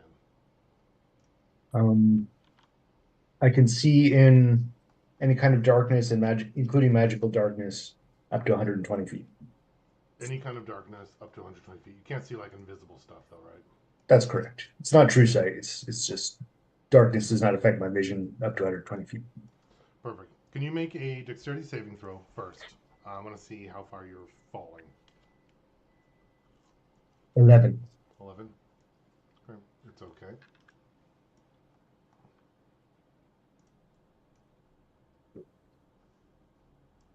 Cool.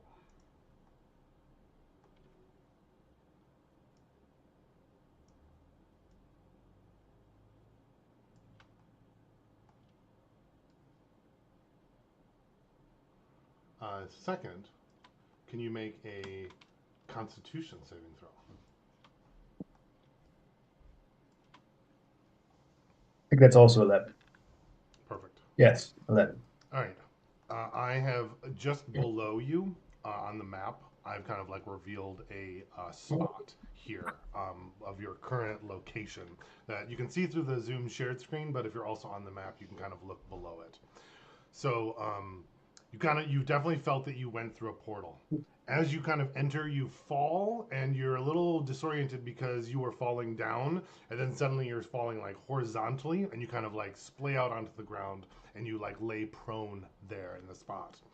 Immediately, you notice that this area is like pitch black, completely dark, no light at all. However, your witch sight, or what it's called, witch sight, or what is it called now?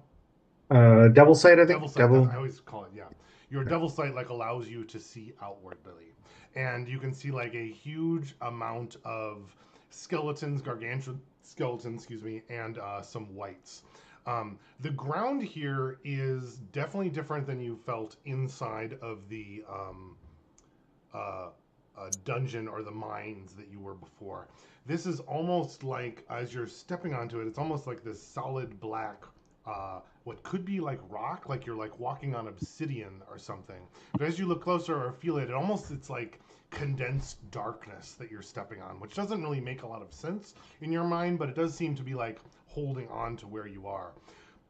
The black here that I've denoted on the map is like you just look out and it's just like nothing, emptiness, like into nothing. If you were to step out over it, you would probably just like fall forever is the feeling that you get. The Okay. Light gray area that you're walked on, it's a little confusing. That's like the area that's actually the condensed darkness, this land, this like floating island, if you will, out into nothing. Looking out over, I have like a darker spot of tile. That's like a raised dais almost. And just at the edge of your vision, you can see like this huge obelisk that's probably about 50, 60 feet tall, kind of like up. And it's like similar of this condensed darkness, but it's emanating even more of this like magical energy that you were feeling like coming out of the portal. As you fall in, though, one of the first things you notice is that as you try to like take a breath, but you have to ask. Also, I don't think you can inflate it. you try to take a breath, and there's nothing there. There doesn't seem to be any air or space around you. Oh, so God. you start to realize that, and there isn't air around, and it's the silence is like deafening as well because there's nothing to transmit those sounds through your area. Wait. Again, yeah. Oh yeah, we can't hear it. Don't worry. Right. Perfect. Now, did you have any? You had some like movement left. Whose turn was it? Oh no, that wasn't. No, it was the turn. skeleton's Yours is turn. there. That's right. So that's what you would see. You kind of look up, and then as you do, the skeletons and the whites, they all kind of like turn towards you as you kind of like fall and land on the ground. Immediately after you land, there's another like thump that you can feel through the ground, but not here because there's no sound, of course. And suddenly, Winter, can you make a dexterity saving throw? 16. 16, perfect. You manage to land a little closer to the portal, and you do not end up prone. Vaclav, I'm going to label you as prone because of your fall. In this spot. Now, Winter, you would not be able to see everything that Vaclav can see, but you do have blind sights. You can only see out to 10 feet. So you would know, meta style, you only know what Winter would know, that seem to be on this very strange, solid spot, but you were falling down and then you kind of were falling sideways. You landed, it's solid. There seems to be like a sheer drop off into probably past your vision, off into nothing. Can you make a Constitution saving throw? Uh-oh. 13, I think. 13. You'd also immediately notice that there doesn't seem to be any air here. So you kind of like save your breath with you, which will help you maybe hold it a little bit longer. You'd also notice the lack of sounds as well, and you would actually see Vaclav kind of like laying there as well. Vaclav seems to be looking out away from you towards maybe something in the off to the right. That's what I'm imagining Vaclav would be looking at. Does that kind of make sense? Any other questions It does. from either of you?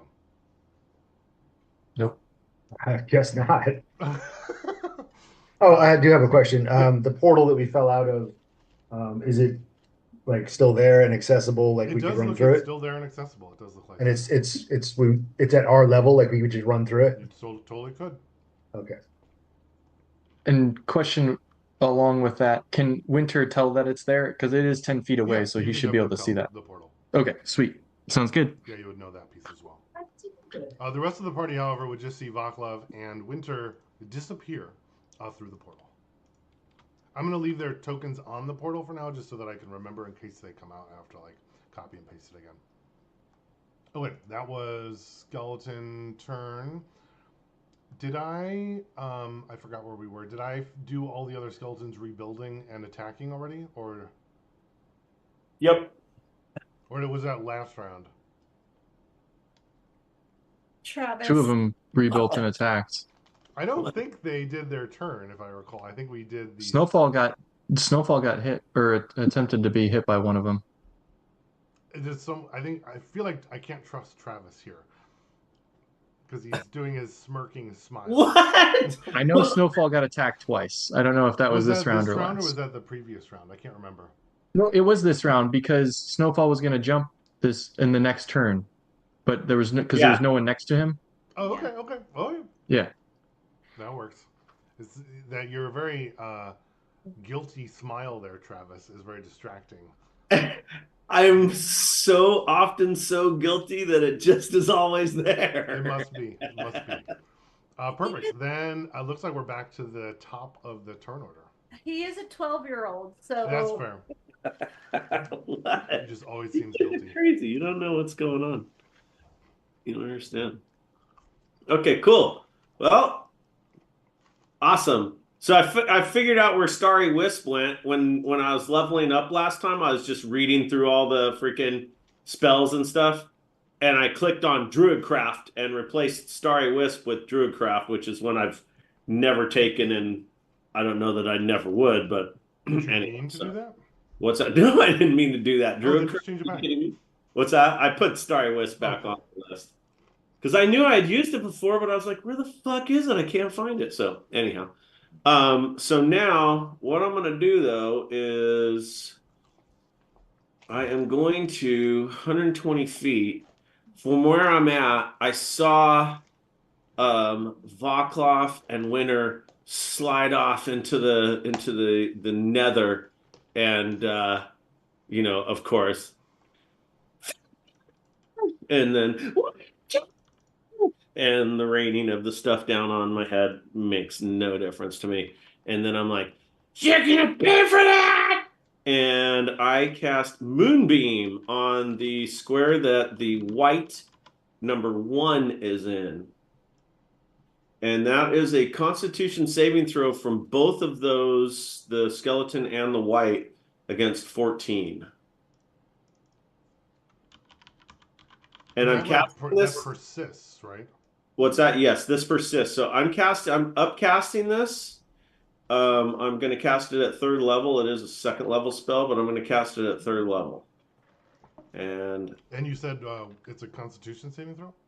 Yes. What's the DC? 14. Cool. The gargantuan skeleton fails, but the white succeeds. Okay. Now, yeah. So that is a grand total of 19 radiant damage.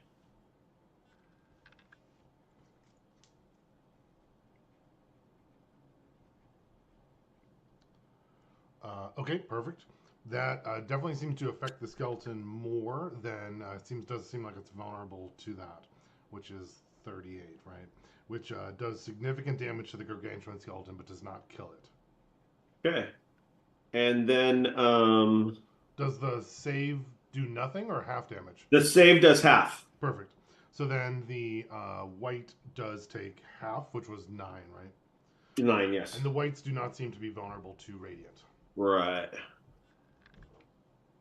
Okay, and that said, what do I do here?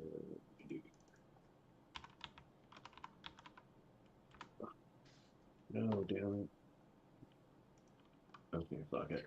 Oh, one more thing I forgot mostly for Vaclav and Winter. I forgot that other white had fallen through. So there is a white right next to you guys that I'm going to add. White one from above. Cool. Sorry, back to you, Travis. Okay. Yeah, I think that's about everything I've got. What are my bonus actions? Oh. I can, so I'll wait. I'm gonna wait on that.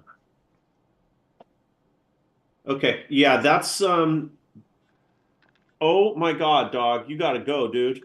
You're killing us, bro. He's over here going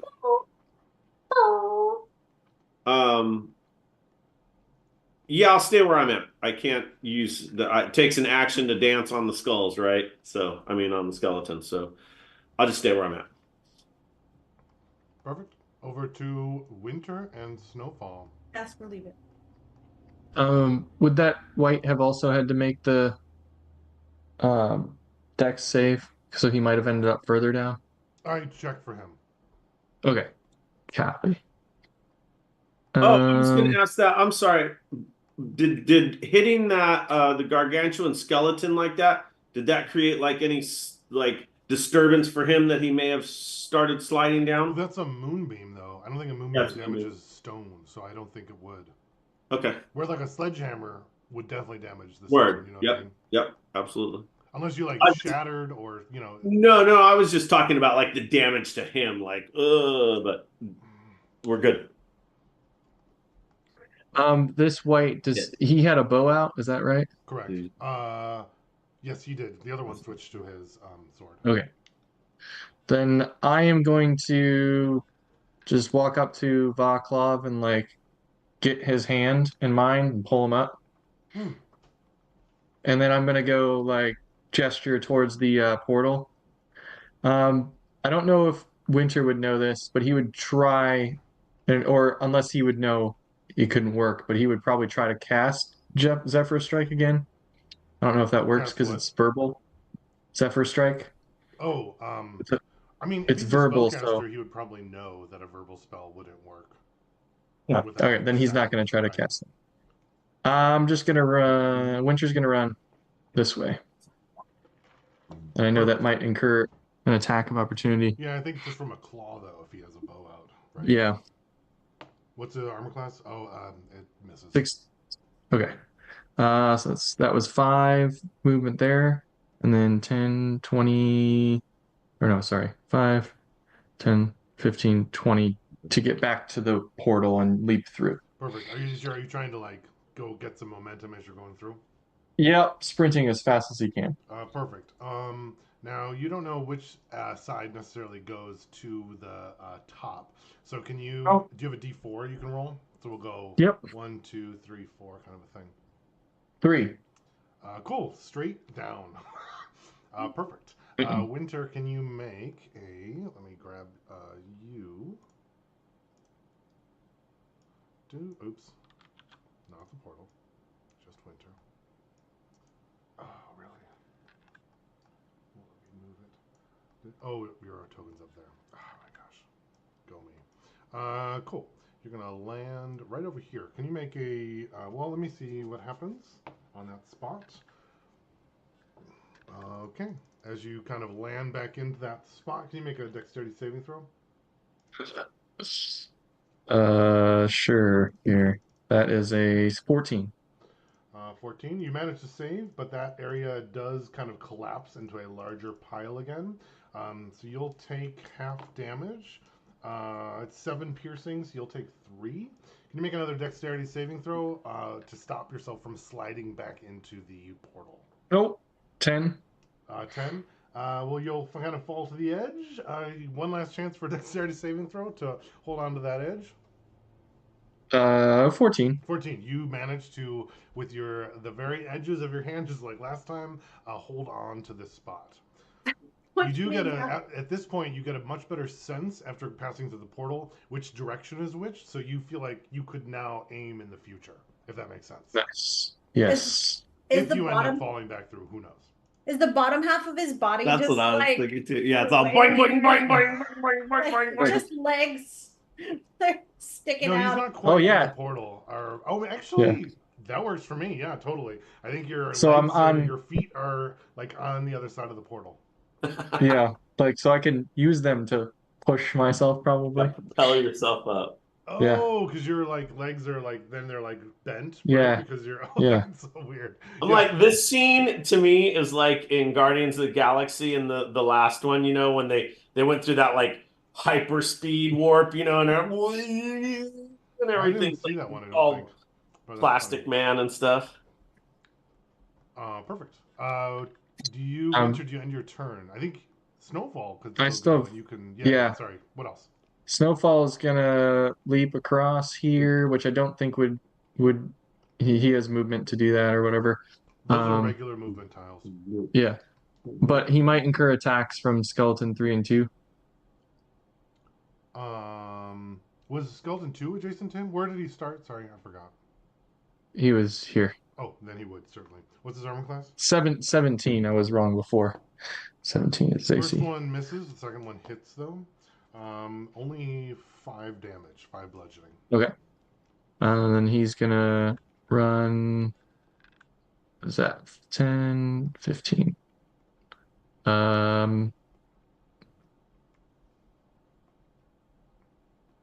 20, 15, 20, 25. And he's gonna try to leap over here. Probably Cool. incurring What's more his attacks of strength? opportunity. His strength is, I think it's like 17. It's high. It's pretty high. 16. Cool. So that gives him a long jump of 16 feet. His movement's 40 if that matters, so he has more movement than normal. Yeah, I'm still gonna have him do like an athletics check, and I think it's Sure. also gonna be affected in case he gets hit. So let me see. He will Yeah. definitely incur because neither of them have used their reaction. I guess I could have just had him disengage because he still had movement, but whatever. Did you want to change for a disengage or? Yeah, we'll disengage as his action because then it's no attacks of opportunity at all, right? I believe so, unless they have Yeah, Sentinel or then- something. And you know, all Yeah, all no. skeletons have Sentinel. That is the rule. Yep. All skeletons. And his athletics was a 5, so that was pretty bad. A 5. Cool. Then let's see. Rolls, disengage, runs across, and Winter's using his action to tell him all this, or you can tell him Bonus action. Bonus I can action. he can move on his own. Anything other than movement has to have me Got it. direct No, with that my makes bonus sense. I action. just don't remember. Yeah. 4. Yeah, and that's the end of his movement right there. Yeah. Perfect. I think he's gonna just barely get there, but not make it any farther or do anything fancy with that. And then I will end my turn. Perfect. What was your action? Or you didn't take an action? Helping me Oh, up. that's true. I did not. I helped him up. I don't know if that counts. That was just a little bit of movement. You didn't even use that much movement because I think you might still have an action. Yeah. Well, then I would just stand up inside the place then, as I would use my action to do dash. That make sense? Kind of. Where are you trying to end up, or what do you? Because you're like hanging So off the edge. Yeah, no, I would like go back in to where I was, Got it. and then jump out and aim where I think Oh, because got you it. said I Okay, kind of know okay. now. And where are you Good trying to aim this time? Where Snowfall is. Yeah. Make a athletics check. It won't be that difficult, so I just want to see. And I'm gonna point because I know Vaclav is behind me, so I'm gonna point to where we should go and then run there. Yeah. 12 athletics. Yeah, that definitely works. I think you're able to let go and then end up right next to Snowfall. Yeah. Sweet. That's And my hilarious. turn. Cool. Yeah. Perfect. Yeah, Vaclav, you just saw Winter was next to you. He helped you up. You're no longer prone. Let me go over to your spot. He got swiped by the white as it ran by. Then you saw his feet poking through the portal for some reason. And then he came back into the portal, pointed at one side of the portal, and then jumped back through the portal. And now he's no longer on your side. Nice. Can you start by making a Constitution saving throw, though? 6. Perfect. In the space here, it seems like part of your life energy is being pulled out osmosis style through you. So you just by being in this space, you're gonna take 2 necrotic damage. Nice.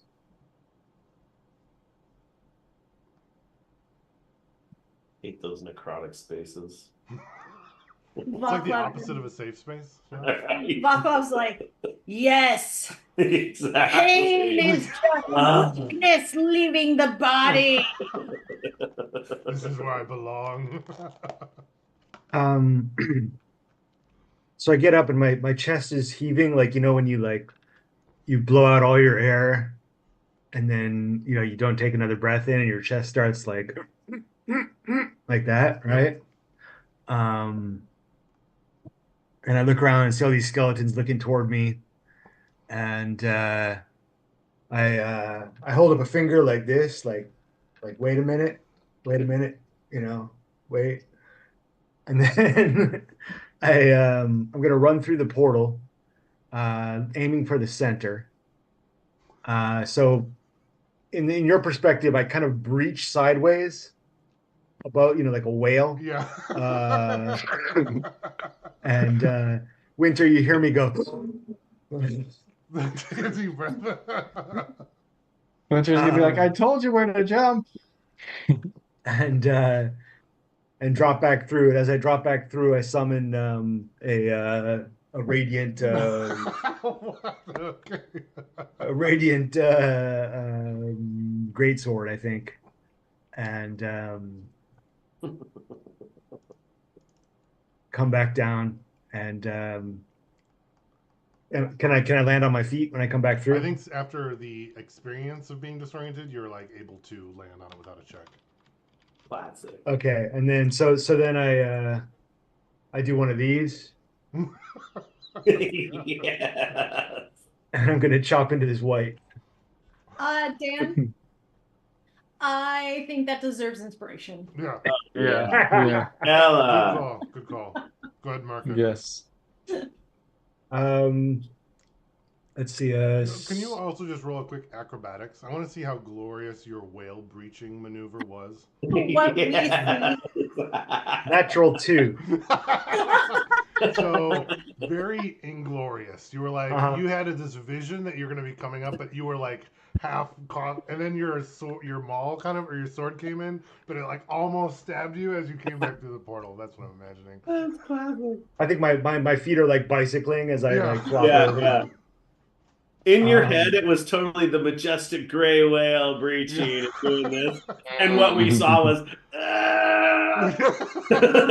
Flailing going You're on. is he okay? He didn't say anything. 14 and a 19 to attack the white. Okay. Both hits. Sorry, I'm checking. It's saying yes, they both hit. Okay. No air. I don't know who was holding this pen. 9 plus 12 is 21 radiant damage. 21 radiant. The whites seem to take regular from radiant, but that does certainly hit. 21 total, or for the first attack? No, total. Okay, perfect. Yeah, that leaves him bloodied. .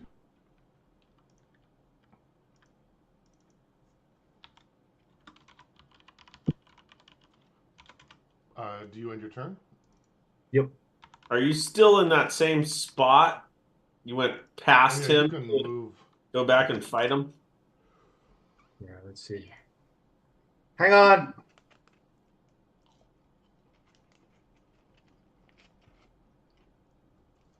Just an FYI, you guys, Kevin's gonna pop on in a couple minutes. Oh, Kevin? Oh, that's fine. Yeah. And be very confused, I'm sure.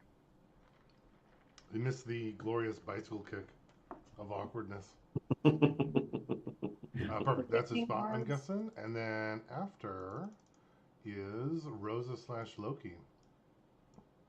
Okay, so I'm now surrounded again by these reanimated skeletons swinging away. So I'm going to swing at skeleton number 2 very well. That's 17 on the die. Cool. And that would be 10 plus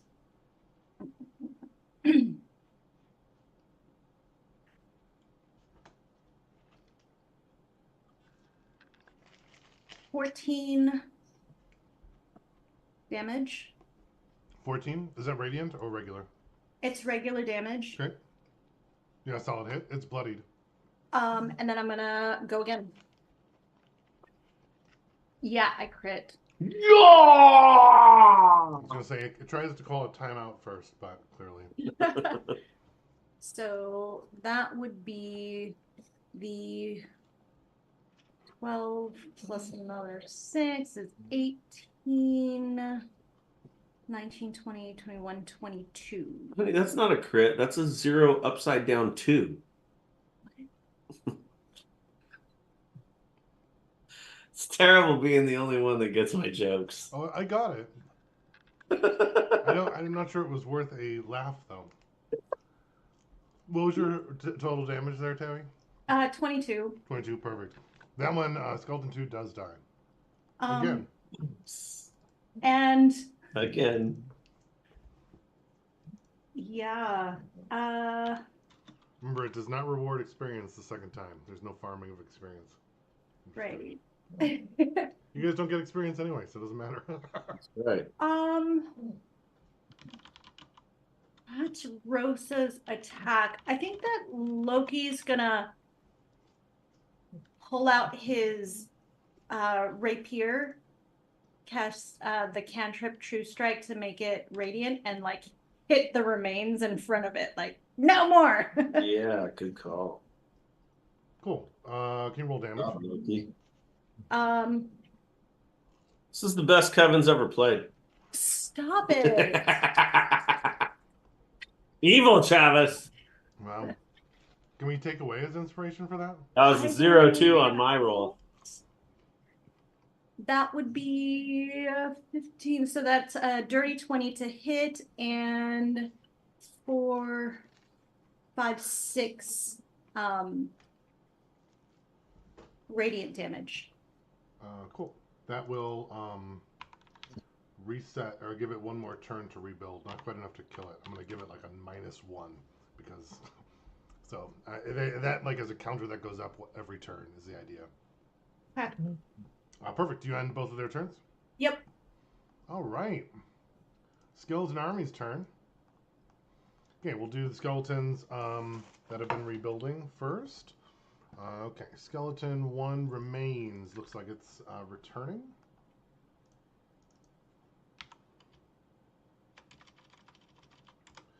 And let's see, is it going to go for Phoenix or Rosa? Me, of course. It's going to go towards Rosa, yep. What's your armor class? 17. You better be scared. Swings at you twice. First one misses. Second one does hit for a solid 12 bludgeoning. Skeleton 3. It's going to move up towards you, Rosa, as well. Swing twice. One of them hits again for 9 bludgeoning. Oh, man. Skeleton 2 continues rebuilding. It's going to go to 0 out of 1. Skeleton 4 is going to finish rebuilding. and it's going to. We're gonna have it go after Loki now that he's returning, and it's gonna move up to him. It's gonna hit him once, miss the other time, and for 9 bludgeoning. Oh, perfect timing. Mm-hmm.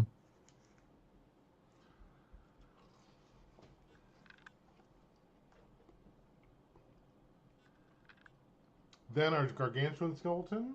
Let's see. It's going to continue its mission. It's going to move over carefully towards. Let's see, how far is that? Yeah, we're going to move it right here. Carefully over there, using its action to carefully pick its way through the slidey bits because it's bonding with the stone as it moves. The white there, though, does strike at Snowfall when they become in range from his gargantuan skeleton mount. What is Snowfall's armor class? 17. 17. First one misses. Second one also misses, but just barely. I almost got it. Then we're going to go to the visit Vaclav in his nightmare zone. And let's see, this white from above is going to attack you, Vaclav. What's your armor class? Never mind, I critically missed on the first one, So and it's that means I 13. get disadvantage, and I rolled missed again. So this Nice. white is just surprised that it's just kind of swinging at you wildly, and you hear nothing as it swishes by you and doesn't connect. However, the rest of the these 2 whites are actually going to pull out a bow and arrow and fire at you. And this one does hit. However, as this one, the arrow flies, you notice the arrow like flies faster and slower than you would expect. So it's like doesn't seem to be affected by air, and it seems to be like gravity is affecting it differently.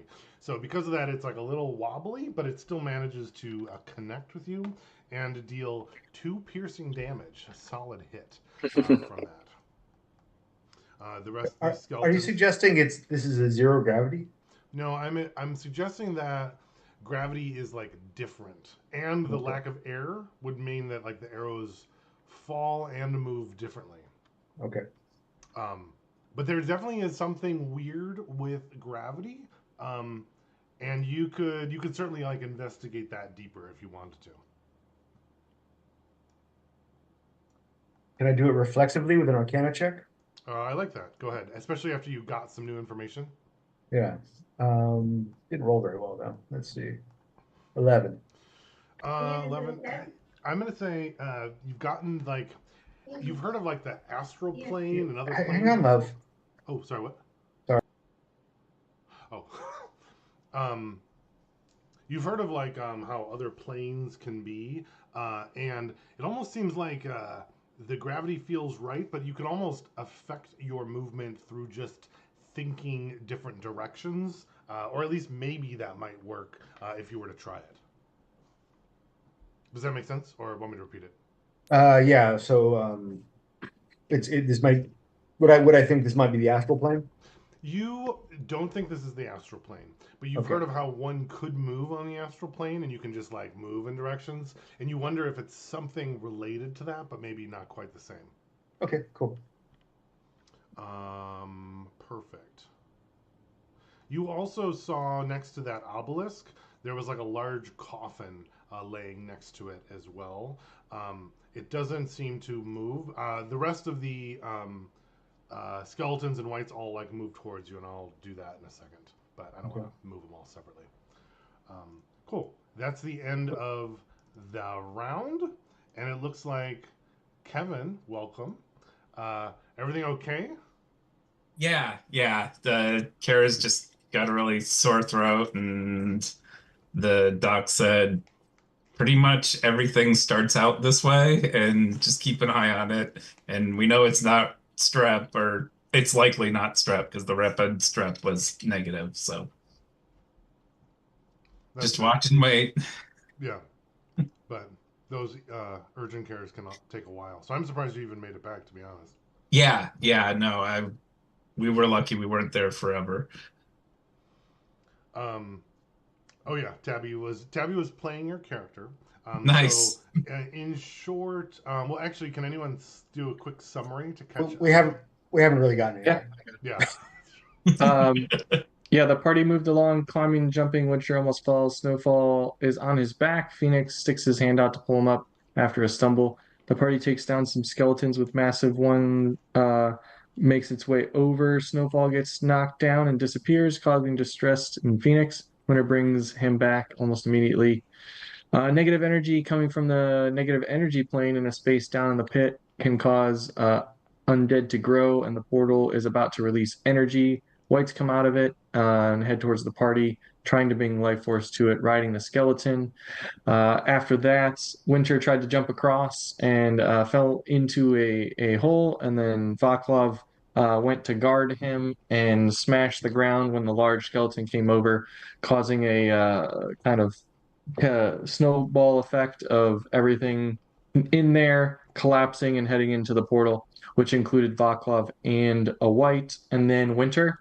And then we ended up on the other side where you can see a picture if you scroll down a little bit, a whole bunch of skeletons and other things there, but it's in magical darkness, so only Vaclav could see through it. Winter can see like 10 feet with his blind sight.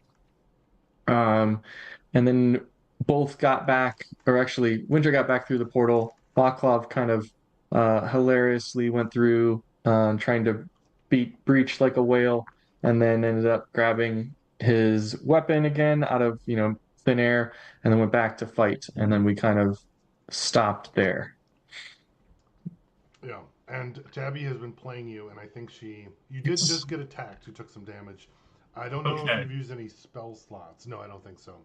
But you were doing a lot of investigating, and you learned that this is likely a portal or something that connects to like the negative energy plane, or a lot of necrotic energy is coming out of it that seems to be like spawning or reanimating stone into bone, and then bones into reanimated corpse-like creatures. Interesting. You did do a vicious mockery. That's true. Nice. Travis came up I hope it was better than my usual dad jokes. You called a skeleton a bag of bones. You did. Fabulous. I see it didn't improve when I wasn't here. Did not. And it also saved against it, so yeah, both cases. Perfect. Then back up to the top. So I think we'll have Loki just go after Rosa then, if that works. Sure. Instead of putting you somewhere earlier in the road up. Phoenix, what are you up to? Okay, I'm gonna move my moonbeam. Oh, right, because I accidentally moved your moonbeam. It was actually so that's exactly where I would put it, and they can both please roll their dexterity, Constitution saving throws against 14. Wait, that's a gargantuan skeleton? Yes. Yep. The skeleton saves this time, and the white fails. Okay, so that is 10, 12. So the white takes 12, and the skeleton, because he's vulnerable, takes 12. Oh, that makes sense.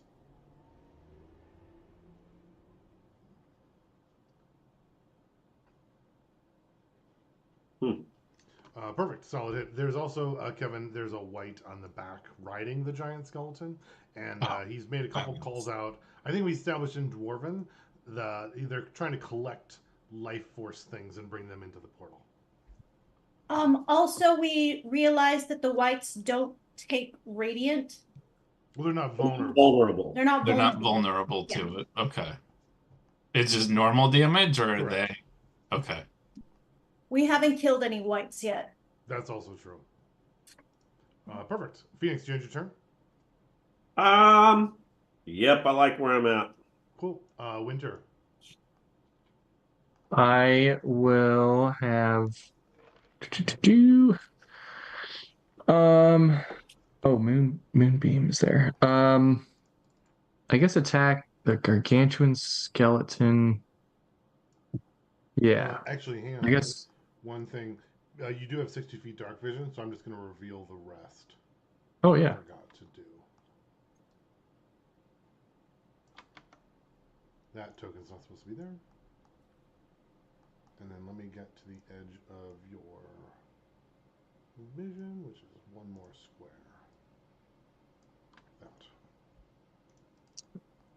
Winter's gonna yell, "Stop goofing around! Come over this way!"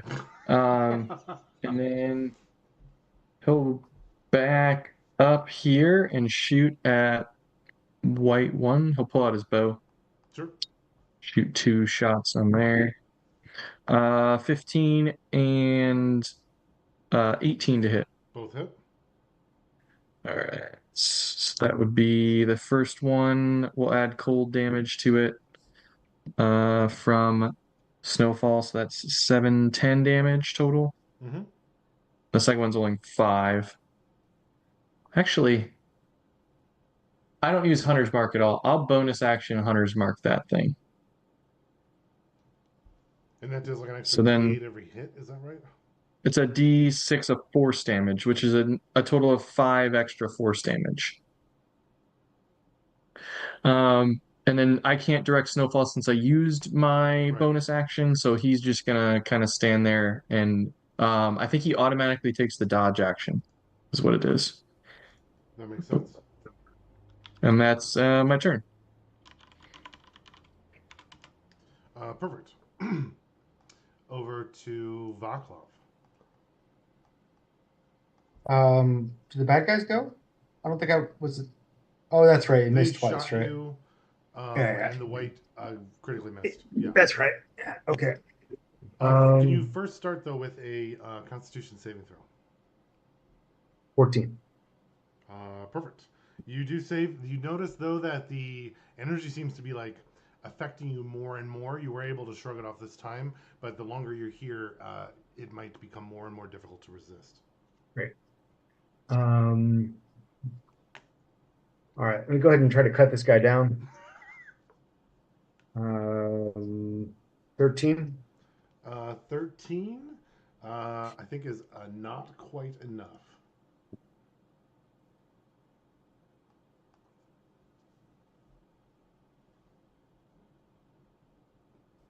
Be a grazing miss if you're going to go with it.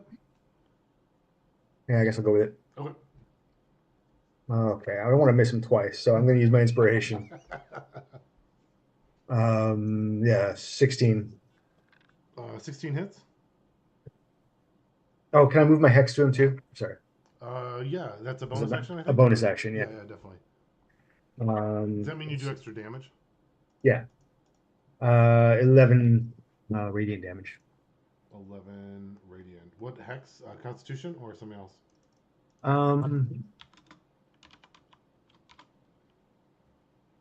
Yeah, I'll go with Dex. Dex hex. Perfect. And what was the damage?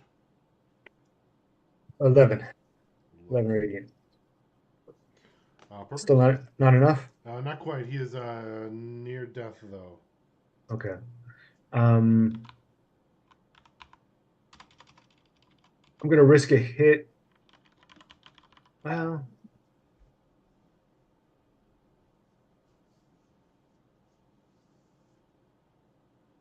yeah. I want to experiment with this gravity power. So I'm gonna try imagining that I can fall upward into the sky. You try to immediately make that fall happen. upward into the sky. All right.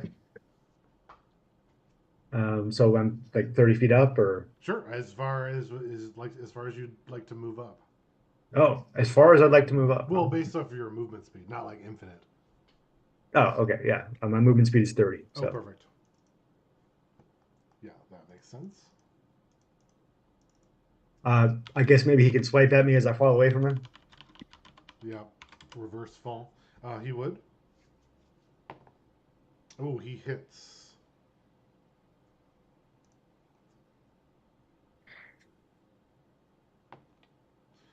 For 5 damage.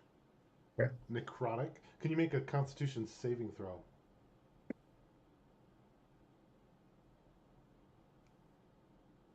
Oof, only a 10. Only a 10. That 5 damage. I said 5, right? Is that how much damage? Mm-hmm. 5. It It kind of like pulls that energy out of you, and your hit point maximum is temporarily lowered by 5. So that was all temp hit points. Do you still want me? Because if I reduce by my maximum hit points now, it'll reduce my current hit points as well. Oh, yeah, let's say I'm gonna say it doesn't work unless it's actual hit points. So we'll just Okay. take it as regular damage as long as you didn't take So any of the he damage. saps away some of the strength that I gained from my sword. Yes, he did. Yeah. Yeah. I like Okay. that. So we'll say that blocks it. Cool. Do you end your turn? Is Hex concentration? Yes. Yes. Oh, I didn't get a concentration save for that. Probably 11, which I think Is is a good. success, Yep, right? you're did. good. Barely. Yeah. It's 10 or half. 10 or So half. Yeah. Yep. Yeah. All right. To retire. Cool. You end your turn? Yep. All right. Over to Rosa. Rosa is surrounded She's making and some skeleton friends. oh, she is. You can see that she's on her last legs, but she's gonna forge on ahead. Because that's what one would do. Right. She You do. I was gonna say you do have those potions, those holy water things, right? yeah. Yep. Oh yeah. So she is going to use her channel divinity, and she's like, enough! And she's like stealing herself, and her sword glows with that radiant bright light, and she begins to swing away, this time with that radiant weapon. So this is not turn undead. This is your other divine. And remind me what that thing is again. So it is sacred weapon. Sacred weapon.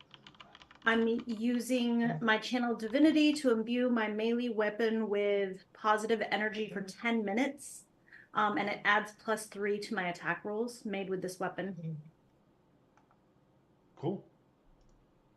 So that's what she's doing, and she's also emits a bright light. Yes. So she is swinging at 3. Well, this is your action though, right? Or no? When you take the attack action, I'm you attacking. expend 1 use. Yep.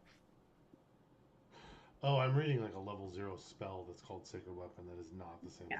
That's why I'm confused. Whoop. I'm rolling the wrong dice. Jasper, it's not food, buddy. It's a die. Whoa. Jasper, stop. What kind of cleric are you again? What? Paladin. What kind of cleric are you? Paladin. That would be why I keep getting it wrong. Oath of devotion. Okay, so that is going back to my actions. I now hit with a dirty 20. That is an 8, 9, 12 plus.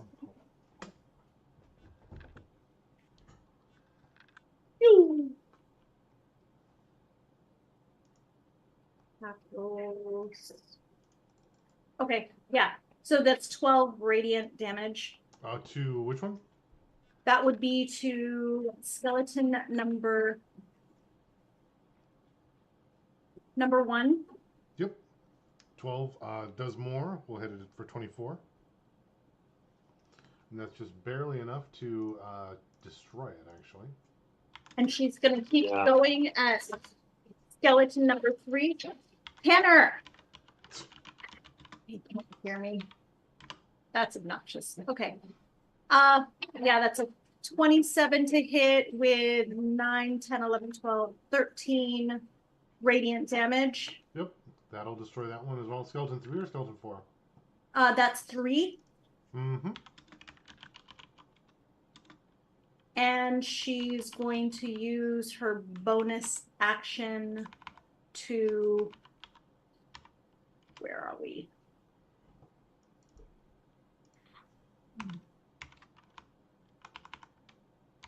she's going to give herself some hit points because she's got 5 right now.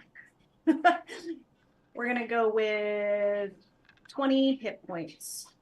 Is that lay on hands? Yep, And that's bonus action? correct. Oh, cool. And that is her turn. Perfect. All right, over to Loki. I'm going to start by just calling out, "Hey, Vaclav, can you still hear me?"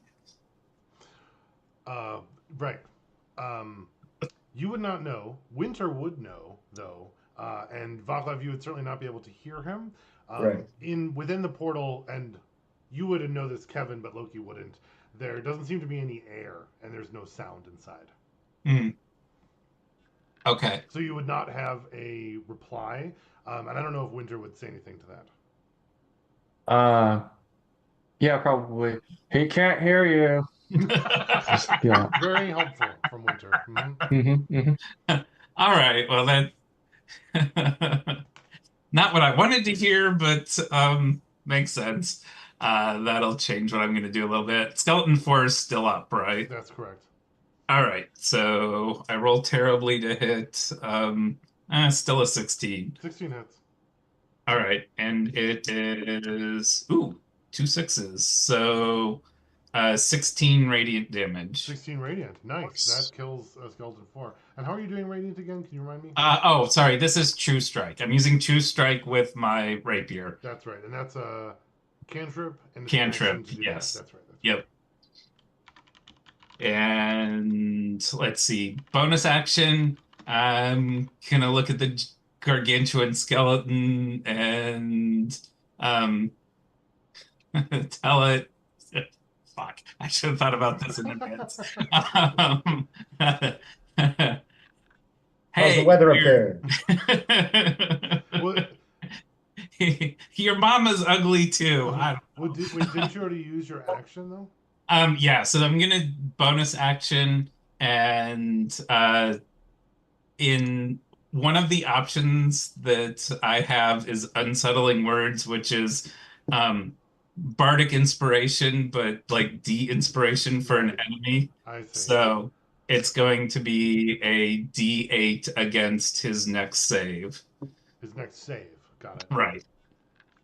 Sweet. And That's the gargantuan what did you say to him? I said, and your mama's ugly too. Got it. Perfect. Okay. And I rolled a 7, so. It doesn't have a mama in the traditional sense, so it is a little confused, but that's enough to unsettle it, which is your intention anyway, right? That's how he gets unsettled. I don't have a mother. Mom. Is the mountain my mother? Yeah, it goes into a little existential crisis. Here's unsettling words. Perfect. And you end your turn? Yeah, and that'll do it. Okay, perfect. Over to Skeleton Army and Friends. Perfect. Looks like the skeletons that are all surrounding Rosa and Loki are doing their initial rebuilding round. None of them come alive this one, but looks like they are quickly rebuilding and getting ready to strike again. Update their little things so I don't forget. Oh, right. Looks like, now the Moonbeam, I think, is actually up there a little bit on our gargantuan skeleton. It's going to attack Snowfall again, being actually, Snowfall. Does the Moonbeam what? hurt it? Does the Moonbeam hurt it at the start of its turn? Or is that only does it on Phoenix's turn? I don't know, though. Oh, maybe. Okay, it is. That's a good question. Let me pull it back up here. I thought it was when it starts its turn there. Moonbeam, where are you? 17 AC for. It's very unlikely that it'd be on his turn and the skeleton's turn. It's probably one or the other, right? Yeah. When it enters the spell's area or ends its turn there. When the cylinder appears, and then When it ends its turn? When it ends its turn. So then when he moves it there, that would deal the damage. And then Yep. if it's still there at the end of the round, it would deal another one, but it would have a chance to move. At the end of its turn, not at the end of the round. At the end of its turn, right? Yes. Yeah, so that'd be like the end of its.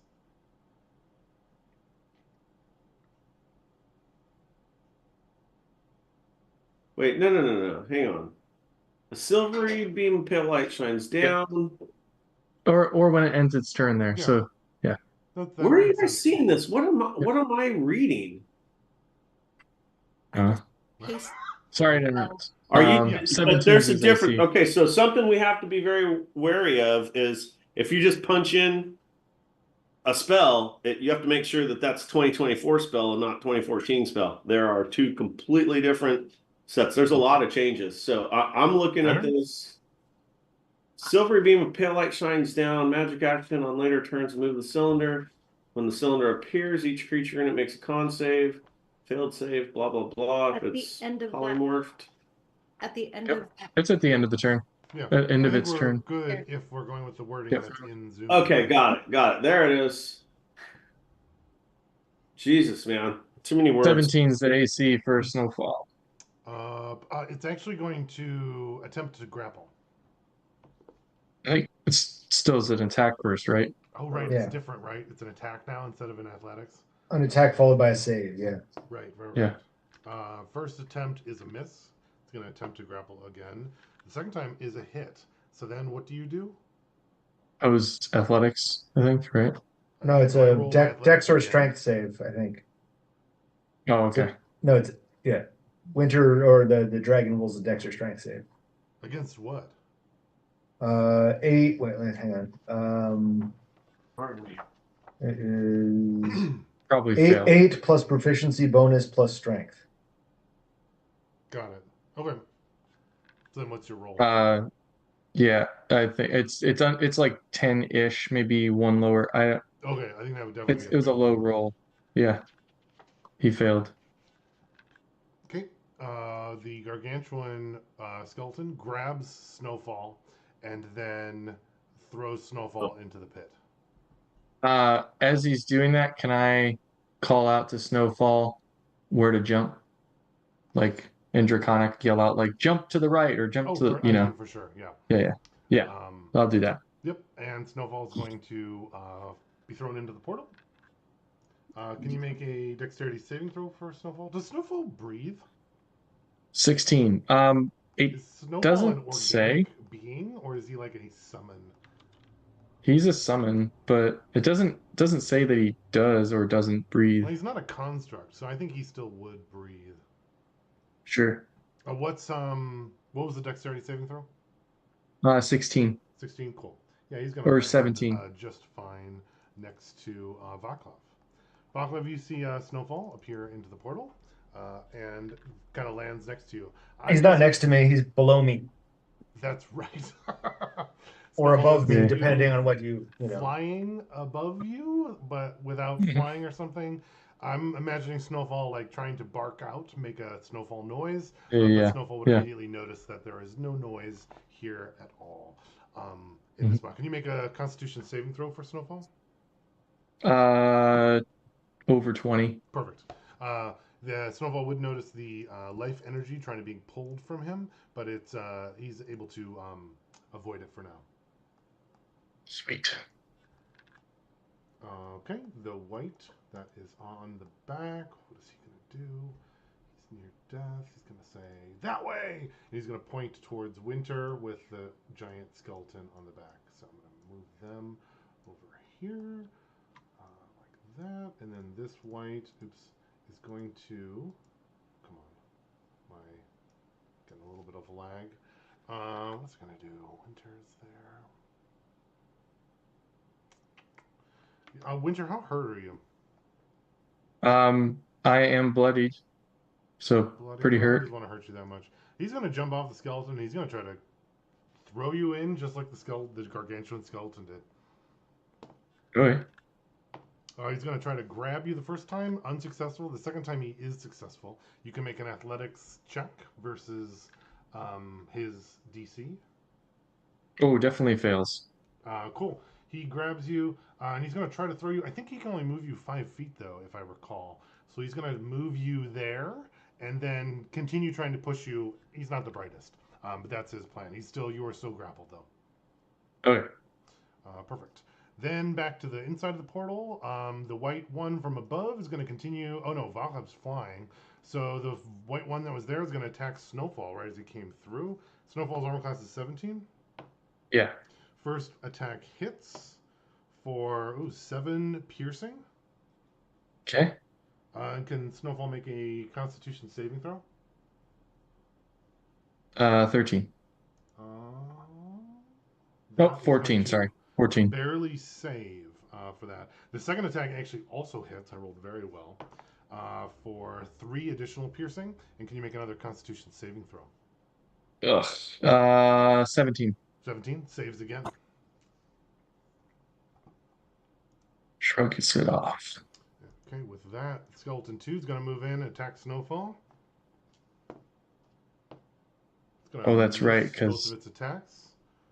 Gargantuan he's 30 feet up. is going to sneak through, nearly falling off the edge, but not quite. They're going to continue moving in and clogging up the space. White 5 is going to fire 2 arrows at you, Vaclav, now that you're flying. Your armor class is 13. Yeah. First arrow hits for 6 piercing. The second one also hits for an additional 5 piercing for 11 total. Okay. It's going to kind of point up at you and like motion to the others. White 2 is also going to fire an arrow at you after it moves up to the edge here. Or fire 2 arrows at you. Oh wow, this is my new favorite dice. First one hits for 4 piercing, and the second one misses. Okay. The other whites are going to fire at you as well, and the other skeletons are going to move in. Whatever, I'm not going to move them all. They're slightly out of their range, though, and with the weirdness, it's going to be a little trickier for them to hit you. Well, one of them does manage to hit with another arrow for 2 piercing damage. Solid. All right. Perfect. Vaclav, you are flying above. You can see... Oh, Snowfall also... Does Snowfall have blind sight? No, I don't think he does. So Snowfall can't see anything. It is completely pitch dark. Yes, Snowfall wouldn't see anything. Vaclav, you would notice that this coffin here, it seems to be moving a little bit, and it seems like the cover is like slowly starting to open. I don't know what's going on. All right. Cool. Cool. All right. Over end of theirs, over up to Phoenix. I think. All right. Moonbeam is going to move onto the gargantuan skeleton again.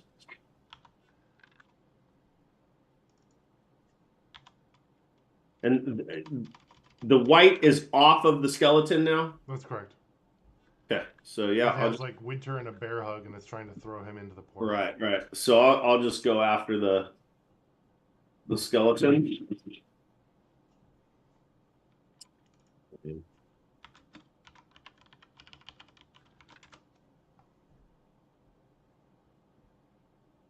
That's a saving throw, or that's an attack? Con save 14. Fail. Okay, so it's going to take 7, 9, 18 radiant damage. That's already doubled. That's already doubled. Perfect. Okay, it is near death now. Okay, and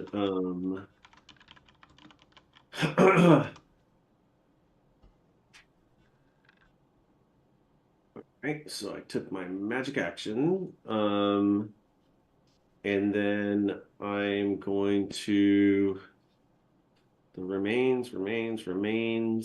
I'm actually going to move this time 10, 20, 30. I'm going to move to there. Is that right? 10, 20. Oh, no, I can actually go to right there.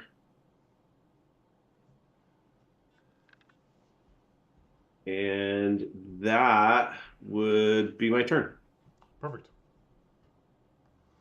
All right, over to Winter/Snowfall. Winter's gonna.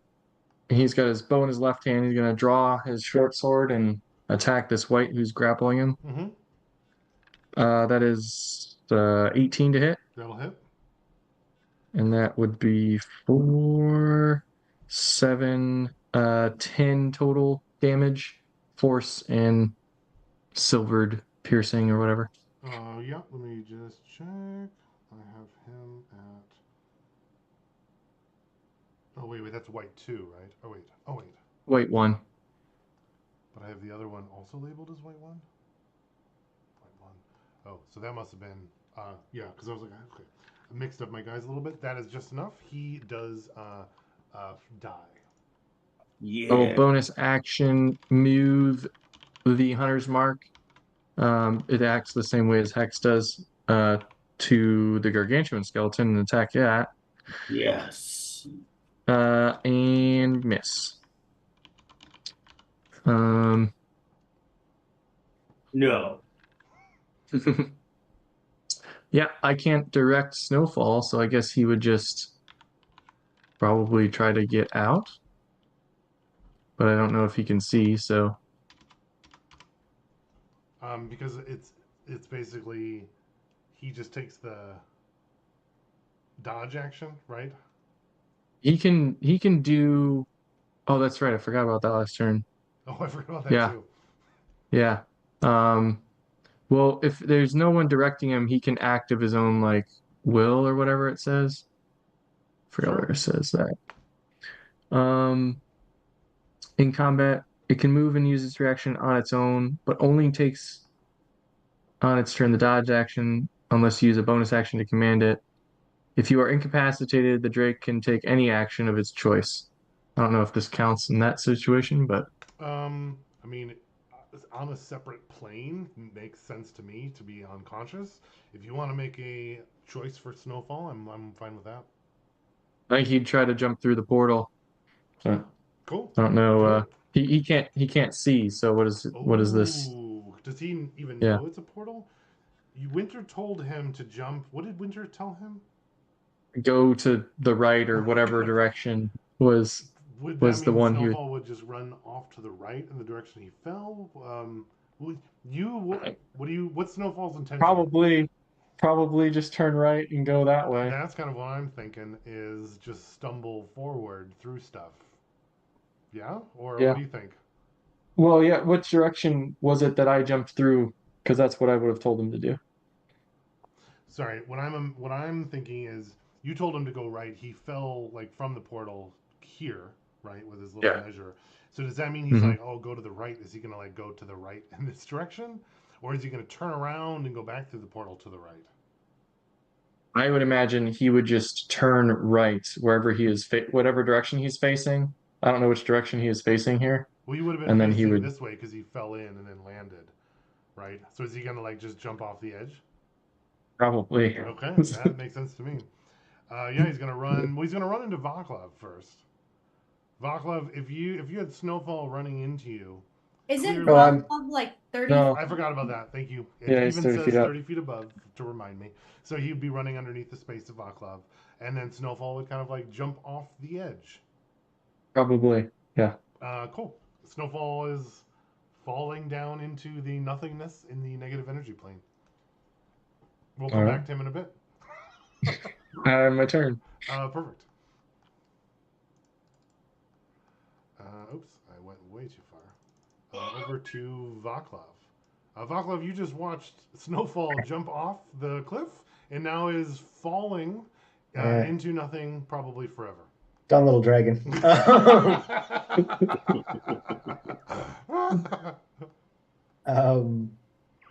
So this piece of like hardened darkness or whatever it is it like a platform, Or is it like a pyramid upside It's like down, a or like floating iceberg with a flat top ish, with a okay? slightly raised portion. Yeah, So it has like a kind of a triangular like exactly. bottom to Yes. it. Yeah. Okay. Yeah. Apparently, the negative energy plane is completely empty of everything, except there are areas where the negative energy gets so dense that it actually turns into something. And this is Okay. one of those floating negative energy iceberg things. Um, yeah, with a obelisk that it like concentrates it even more. Right.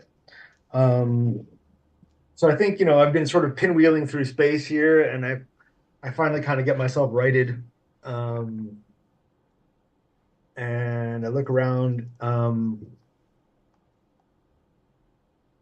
Would it be an action or whatever to like use Arcana to kind of think about what all this means, or I don't think so. I think your, okay. your adrenaline's pretty pumpkin. I think you could certainly do some thinking as you are planning your next action as well.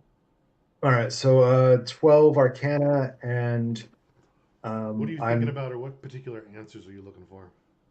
um so Ian's suspicion is that this is one of the apocalypses, basically, is the origin of one of the apocalypses. That That definitely seems to ring true, as though and that this if is. Mhm. if this obelisk gathers enough life energy, it'll trigger the apocalypse. Yeah, Um, I think Ian or yeah, Vaclav definitely thinks that they're all apocalypse related. They're not uh, necessarily like apocalypse. They're all just like incursions from other planes that well, like could be I like bad. I like calling them apocalypses, but I definitely agree. yeah. That is there because if there's not, that doesn't necessarily mean the world ends. It's more just like there would be a huge battlement that would come through, Hmm. whereas it's like a slow building because no one goes down here in this particular case. So I think Right. being here, thinking about it, those would all like definitely come to his like realization of like I think this is what it's doing. And the coffin, because it's so big, it makes me think it's like a dark god or something. Um, but it also might not be connected. So I guess that's my question with my Arcana. Um, what is there any connection between the coffin and the obelisk? Can you make a religion check for me as well? No.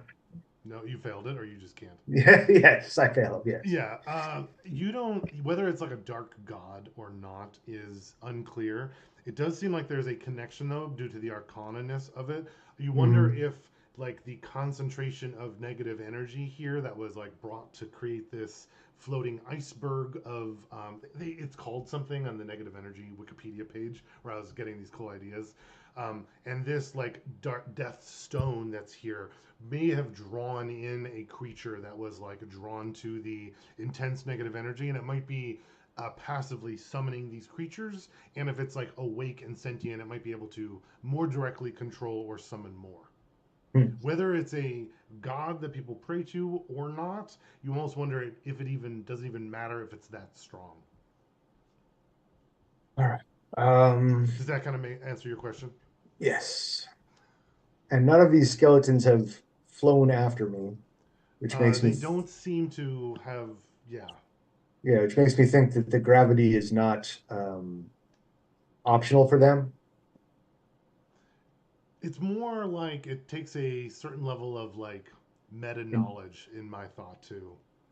intelligence or something. Yeah. Yeah, Okay. there is no Uh, spoon level of wisdom, to. right. Uh, so And did you? I don't think I had you make a Constitution saving throw oh yet. yeah, yeah. Oh, natural 20. Oh, nice. You're good. All right. It does seem like it's stronger though this turn. It was more difficult to hold, and you are continuing to like heave, and I can't remember. I think there's like a limit to how long you can hold your breath, but it's like rounds equal to your Constitution score or something. It's like a Yeah, it's a long. long time. Yeah, it's a long time. So I It's don't a think you're gonna shockingly finish long very well. time. Yeah, shocking. Um,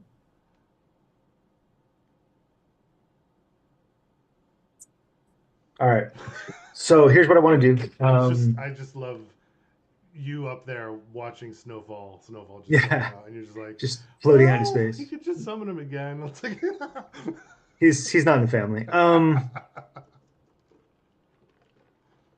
All right. So I want to, as a bonus action, I pull a potion off my belt, it's got an eyeball floating in it, and I chug it and I suck down the eyeball too. Yep. And it's a potion of clairvoyance.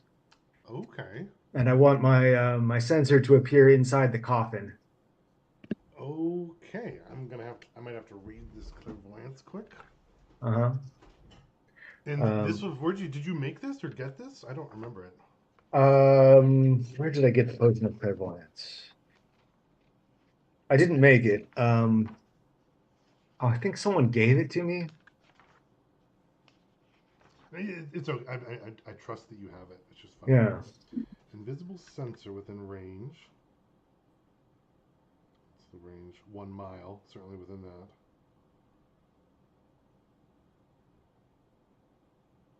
For the duration, it says casting time 10 minutes, but it's a potion. But it's a potion, yeah. So I think it's a bonus action to drink it. That works for me. It was during the rise of King Vaclav in October. Oh, you got it. Was it like laying around in the old? Oh yeah, it was in the warden's office or whatever. Oh right, because we were thinking of what he would have. That would totally make sense.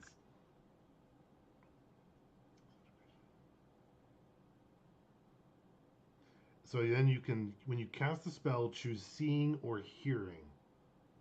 Are you choosing seeing, I'm guessing? Clearly, yes. You don't want to choose hearing? No. Thanks, though. As a bonus action, you can switch between seeing and hearing. So you can't just like switch between it. You have to like use something to do that. And you're choosing inside of the spot. And I'm assuming your Devil's Sight uses that seeing through it, right? I would like it to, I mean, I guess it's up to you, but I would like it to.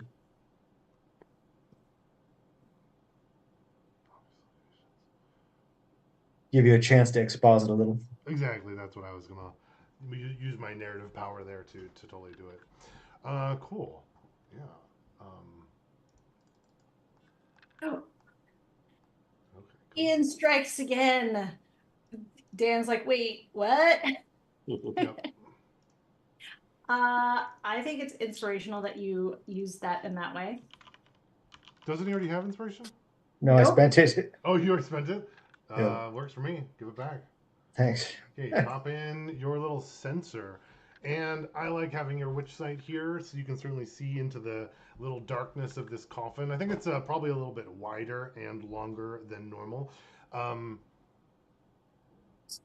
Can you just give me a perception check as well, even though, you were teasing me about making I'm trying to do that less than otherwise, but it still would help me. 13. 13. Yeah, you kind of look through and you kind of like close your eyes and open your third eye for a moment and kind of like look through. And it seems like there is like a body laying in the coffin. And it's kind of like covered in like a death shroud. But like a sewn death shroud to kind of turn it into more like normal clothes. The skin and the flesh is like incredibly like dried out and like brittle, but you can see the form in the body starting to stir. It looks like this is some kind of like maybe stitched together or built creature, but it screams to you that this might be some creature or entity that traded its like actions for like living forever, and it could be something that's either a lich or on the path to a lich, or something that is like the embodiment of undead and like necrotic energy. You feel okay, so it's something sort of wizardly and exactly, yes. It's this intense like arcana, as like it's like eyes are starting to like slowly blink and stir open again. And the shape of it, does it look like a dwarf or a human or? That's a good question. It looks like. And is the shroud decorated? Those are all very good questions. As far as the species of the creature, it almost might be difficult to tell. I'm almost thinking like an elf or something. No, it would be.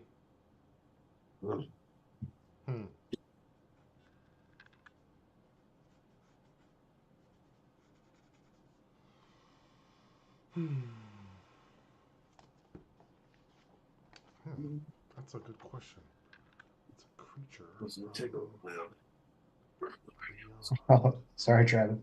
That's all good.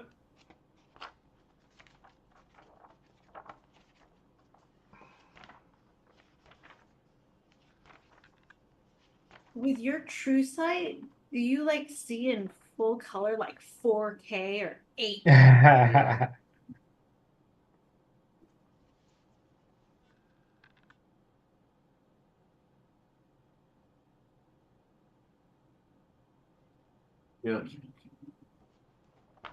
What? You do? Well, you have a headache. Your muscles are sore. Okay, how many ibuprofen would you like? 7? Okay. You have something to drink? Okay, I'll be right back.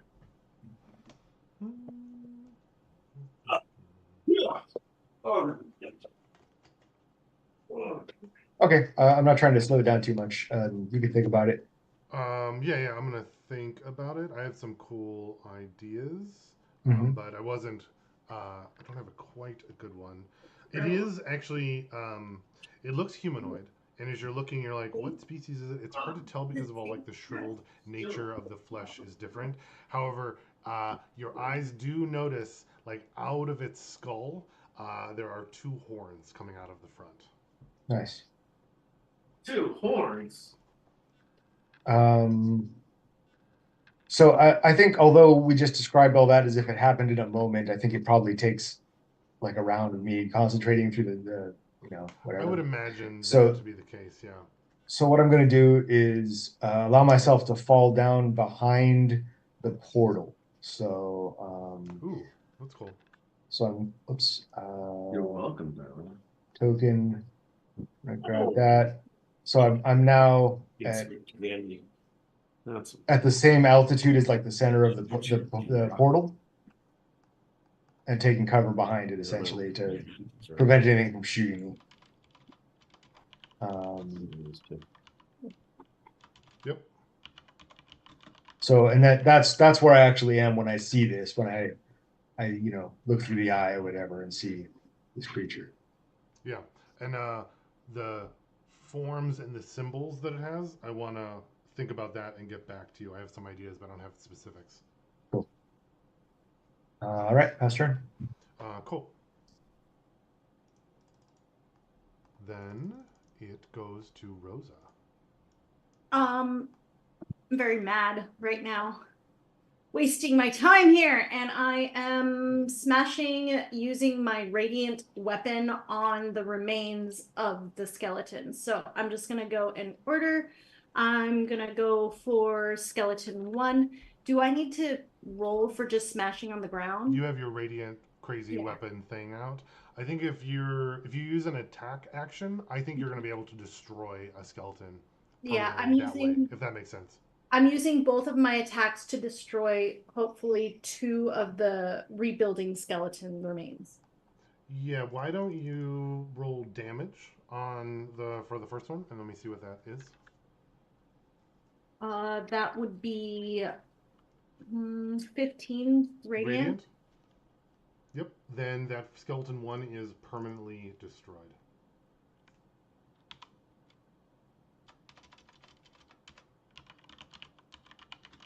And for my second attack, I want to do the same thing to skeleton 3. Perfect. Go ahead and roll damage. Ooh, not as much. That's 4. So 8 radiant damage. 8 radiant. It's not quite enough to permanently destroy it, but we're going to give it a couple extra rebuilding turns required. So that'll take 3 turns to rebuild, because I'm giving it -2, if that makes sense. Okay. And then for if you were able to do any more radiant damage to it, you likely could permanently destroy that one. Sure. For my, I'm wondering if for my bonus action, I guess. Oh, no, never mind. It's not a bonus action. Okay, that's what I'm doing. What's your intention? Oh, I thought that I had a spell. Because isn't, like Phoenix, you're out there and the white part is like the solid portion, Safe, correct? yeah. Yeah, that's safe. I'm just following their footsteps, like it's like crunching through the top of a crusty snow, you know. Okay. Yeah, I do think with that bonus action, I'm like thinking like an offhand attack. If you wanted to make another attack against one of the skeleton's bodies, I think you could certainly do that if you chose to. I would choose to do that. That's why I figured you wanted to use all of your ability to do that. Yep. Yeah. That's what So I'm I doing. think you would certainly be able to do enough radiant for it. So we're going to count that skeleton 3 as permanently destroyed as well. Perfect. Permanent. That's what I do. Destroyo.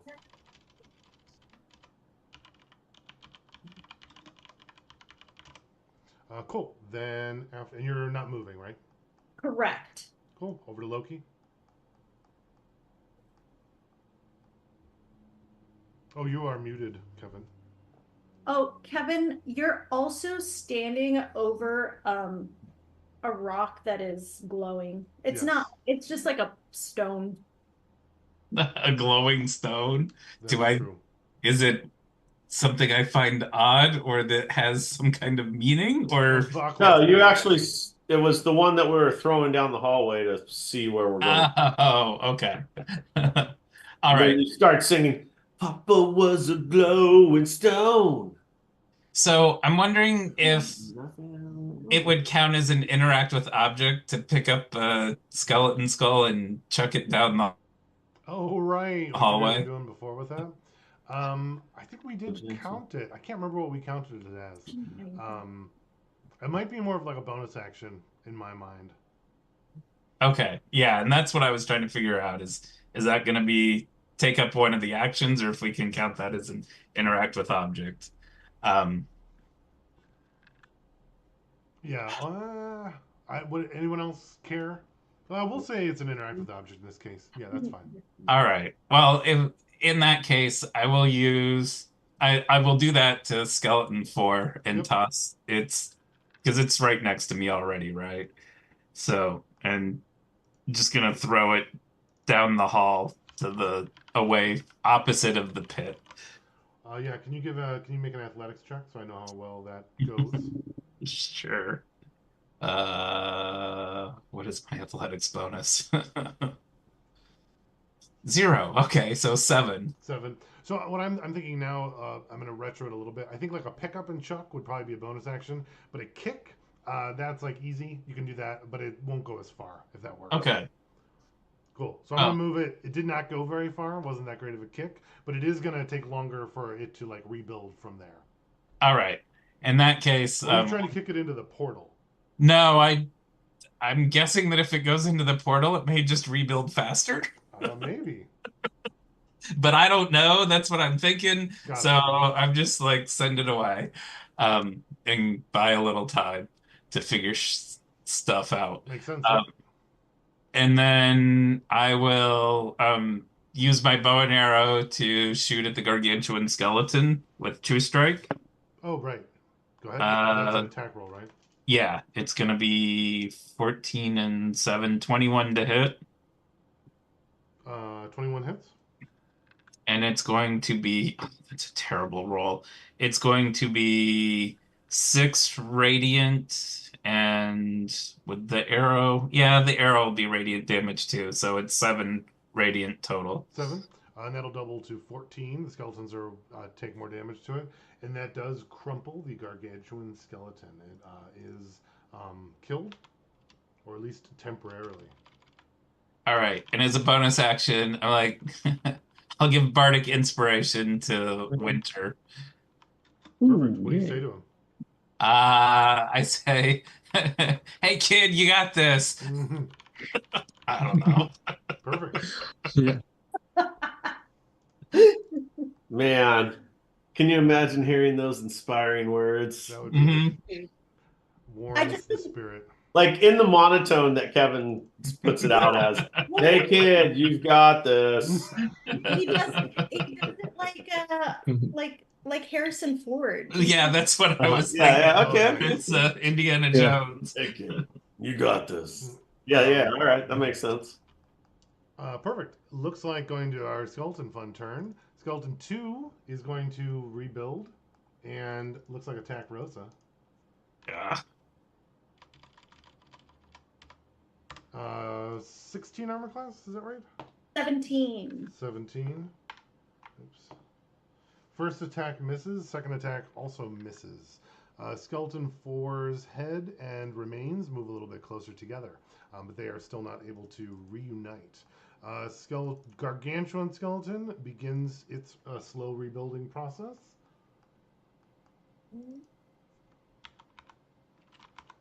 And so does the white one that's next to Winter. White's rebuild too? Crap. This close to the negative energy entry, everything undead rebuilds. It's pretty great. Here in the other... We sure could use a life cleric. Yeah, that would be cheating. Or you could have, maybe hired one from one of the temples if you would have gone, but, heaven forbid. Okay, over here, Snowfall's fallen through. They're gonna, these whites are really interested in, let's see, they want their energy. Yeah, this white 5, it's gonna like pull out like a grappling hook, and it's gonna kind of like try to throw it out and like catch Snowfall like a fisherman. Kind of throws the rope out and misses. The white one, the one that was near death, it's also gonna try to do the same thing at Snowfall. Ooh, that one got a 20. So it's going to hit Snowfall with a, like a little, with a rope and that grappling hook on the end. Snowfall's going to take 3 piercing damage as it, like, sticks into him. Is Snowfall still there? Yes. He's in pitch darkness falling, and he just got stabbed by a rope, and he's now being, like, pulled up away from his space. They're going to start pulling him up towards him. We'll get back to that later. Vaclav, you are hidden there. Let's see. I didn't think about that area with that cover. That's pretty good. What would these guys do with you there? They're going to try to, like, move to the very edges and see if they can, like, get a bead on you. They're going to fire at you, but it's going to be even more difficult because you have a lot of cover trying to get like just around the portal. You wouldn't hear anything, of course, but there would be a couple of arrows that would like sail by you. One would be pretty close, but none of them hit you.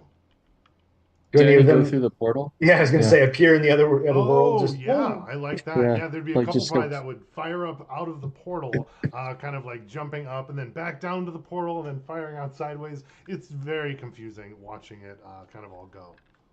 What the hell? Yeah, cool. That is everybody.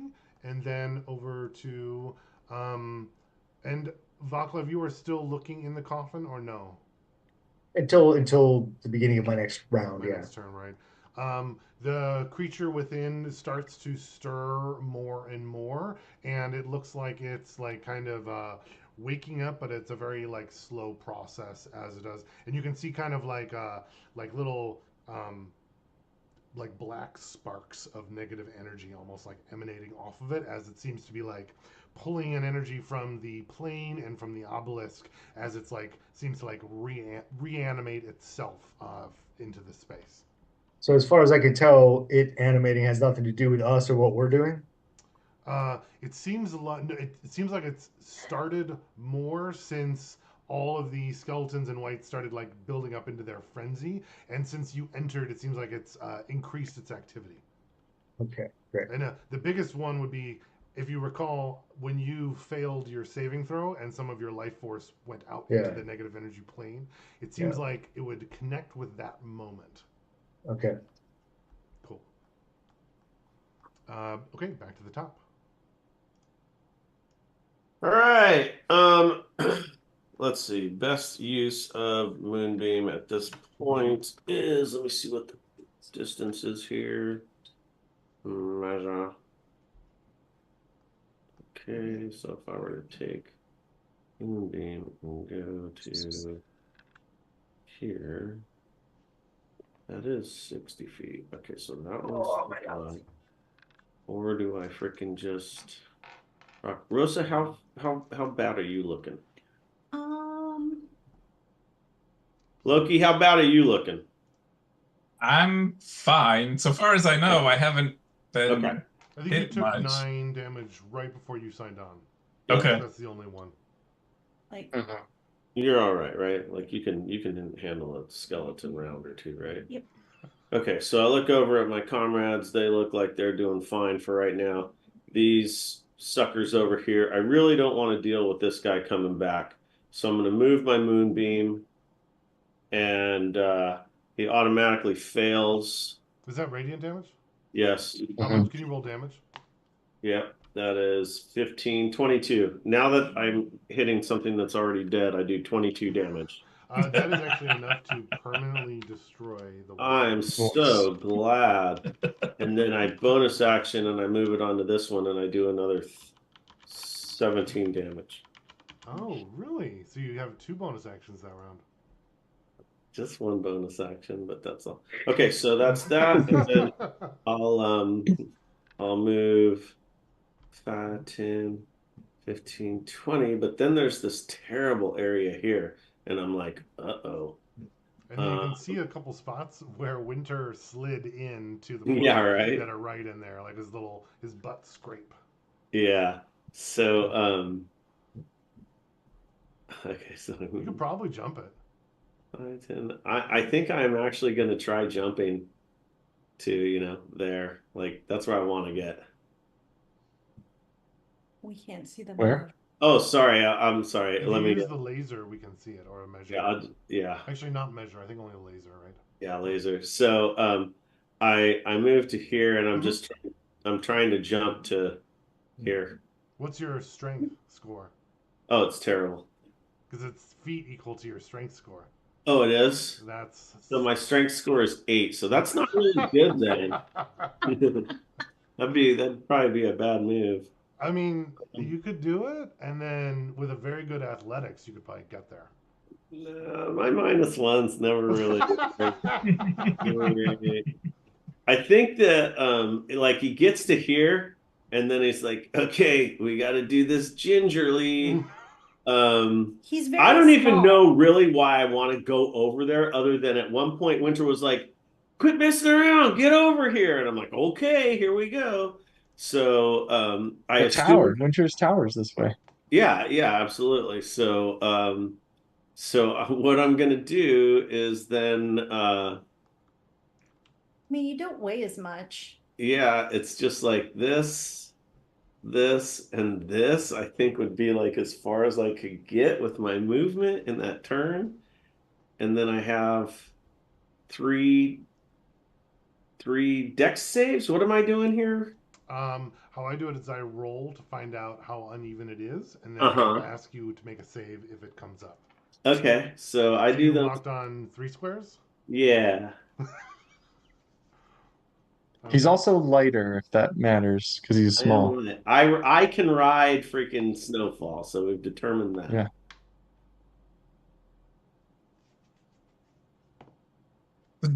Does that Can you then make an- help Oh, clear go the ahead. path for the next person? What's happening with that? I remember it's like So the white line was where the prospector Vaclav checked it and cleared it for like safety. This case it would be clearing for like Phoenix weight and carefulness. Yeah, but So I would be Vaclav- like, yeah, if I make it, I'd be like, follow my tracks. Fine.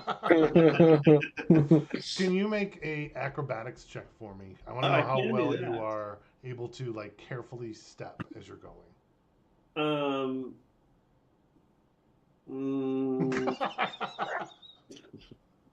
7.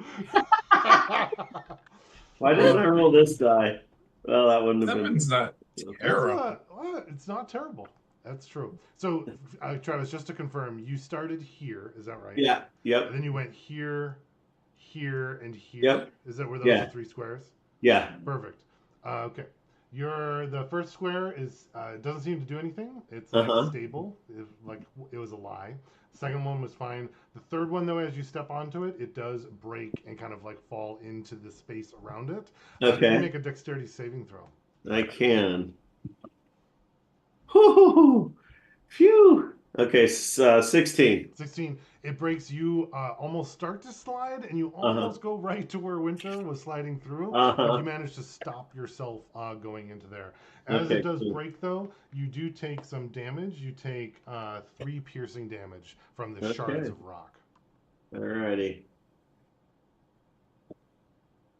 Perfect. There we go. Do you end your turn? I haven't even. Yeah, that's everything. Yep. What was your action? I moved the moonbeam to destroy the white. Oh, I thought that was your bonus action. No, it's an act. It's actually a magic action to move it. Oh wow, I did not realize that. Cool. Yeah, moonbeam's not as great. Like everyone talks about moonbeam, it's okay. Yeah. It's just good for radiant damage. Yeah, but you don't burn a spell slot to keep using it. It's true. It's true. It's it's Yep. minute long. So. Cool. Winter and Snowfall the fish. Yeah. I probably gotta go in like 10 minutes. Okay, Is it perfect. do we want to finish this round or just then, yeah. Okay. Winter will run over here and pull out a rope and toss it to Phoenix. Oh, nice. Phoenix, are you catching the rope? Yep. Cool. Yeah, I think that goes fine. Thank you. Okay. I will drag him, well, or hold him, I guess, until he climbs next turn. And then I don't know. Did that count as an action, bonus action? What do you think that would be? Probably a bonus action, chucking a rope. Then I would. Hey, if you drag me in, then that'd be a perfect like actual action, and then this would be resolved for when we start the next one too. That's true too. That's true. I will use an action to drag him in then. Beautiful. I love it. Thank you. I think his weight and space is totally fine. Virtual high five. Yeah. And then I would imagine Snowfall would be trying to get out of this thing. So I would trying to break the rope or because he was being hauled in with a rope, right? Yeah. Yeah, so like try to bite the rope. Yeah, definitely. Make an attack roll on the rope. Natural 20. Cool. He snaps the rope off, bites it off, and he's got still hit by the grappling hook, and then he starts falling again though. Mm-hmm. Sounds good. Okay, cool. Better to fall forever than to use his life force to reanimate anyone, right? All right. Yeah. Perfect. Do you end your turn? Yes. All right. Pardon me. Vaclav, and then I think Vaclav, we're gonna end after this round because I think people have to go. Yeah, I gotta go. So, just because I need to fling defiance at this thing, I'm gonna sort of fall to the front, around the portal basically, Sure. right? And so I'm sort of above it. As you do, the whites all kind of point out towards you again. Right. And I use my bonus action to, in a flicker of lavender fire, change my my greatsword into a javelin that does radiant damage. Sure.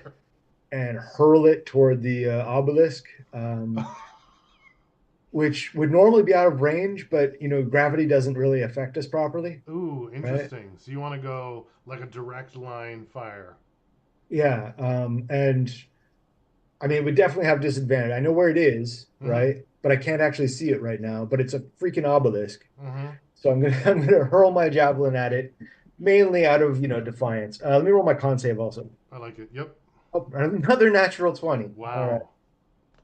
All right. I don't know why I'm using all my 20s on that. And now shall I roll to hit the obelisk? Does it have a super low AC? I hope. Yes, yeah, it would. But it would be like if you rolled a 1, then that would probably be a miss, Okay. So with disadvantage, I rolled a 3. Plus 7 would be a 10. Oh right. So that's 10. Yeah. And I'm saying it's glowing a little bit just because I think that would be cool as you throw it. And does it return to you because it's your weapon and you can? No, I just have to summon another one. Summon another one. Got it. So it kind of like flies out through it and it like hits into the obelisk. Can you roll radiant damage?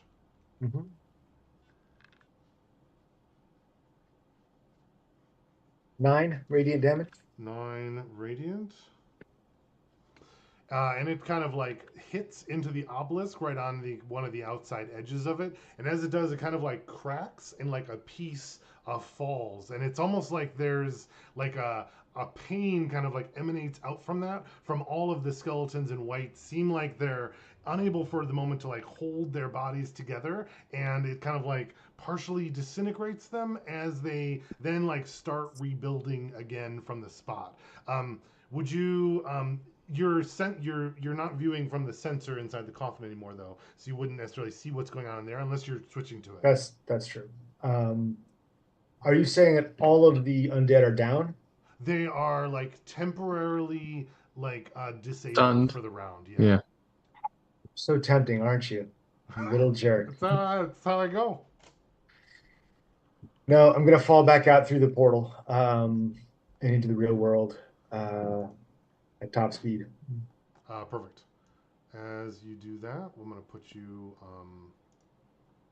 Yeah. I roll like a Still have D8 to see direction, or do you? Yeah. D4 if you have one. okay, Or an 8. It doesn't matter. I'm just gonna go 4 different directions. right. So I'll do one north and then clockwise. Sounds good. So it would be northwest. I rolled an 8. Cool. So right into that bad spot there. the east side, the pink one. No, not the dark red, right? Oh, I land where I land, man. I don't know. But I went northwest. Oh, got it. So like right under the moonbeam.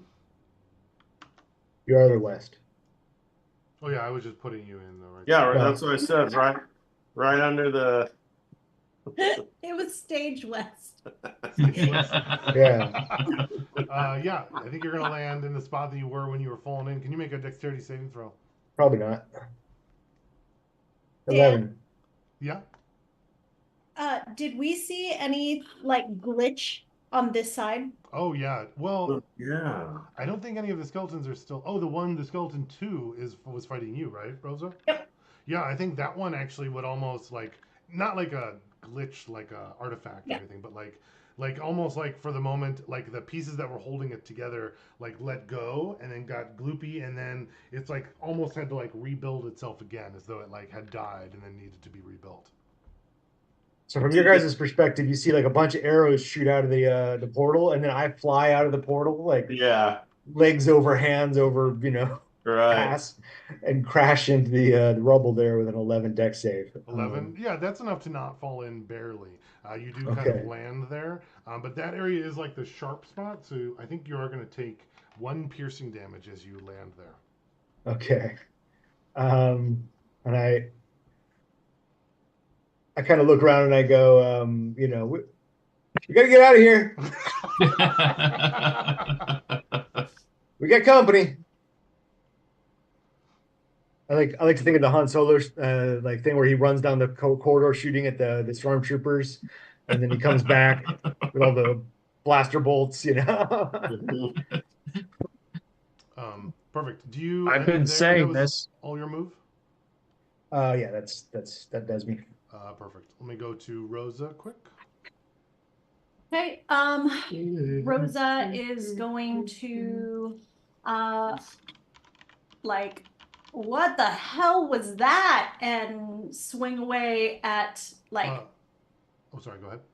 finishing up the remains of the 2 skeletons here, skeleton 2 and skeleton 4. Yep, I'm gonna say you're able to destroy both of those completely. Yeah. With Okay. your stuff going on. And then I'm going to move.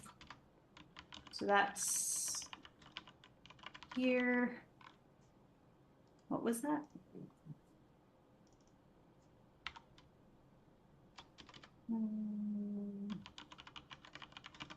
Right there. Perfect. You end your turn? Yep. Cool. Over to Loki. I am going to.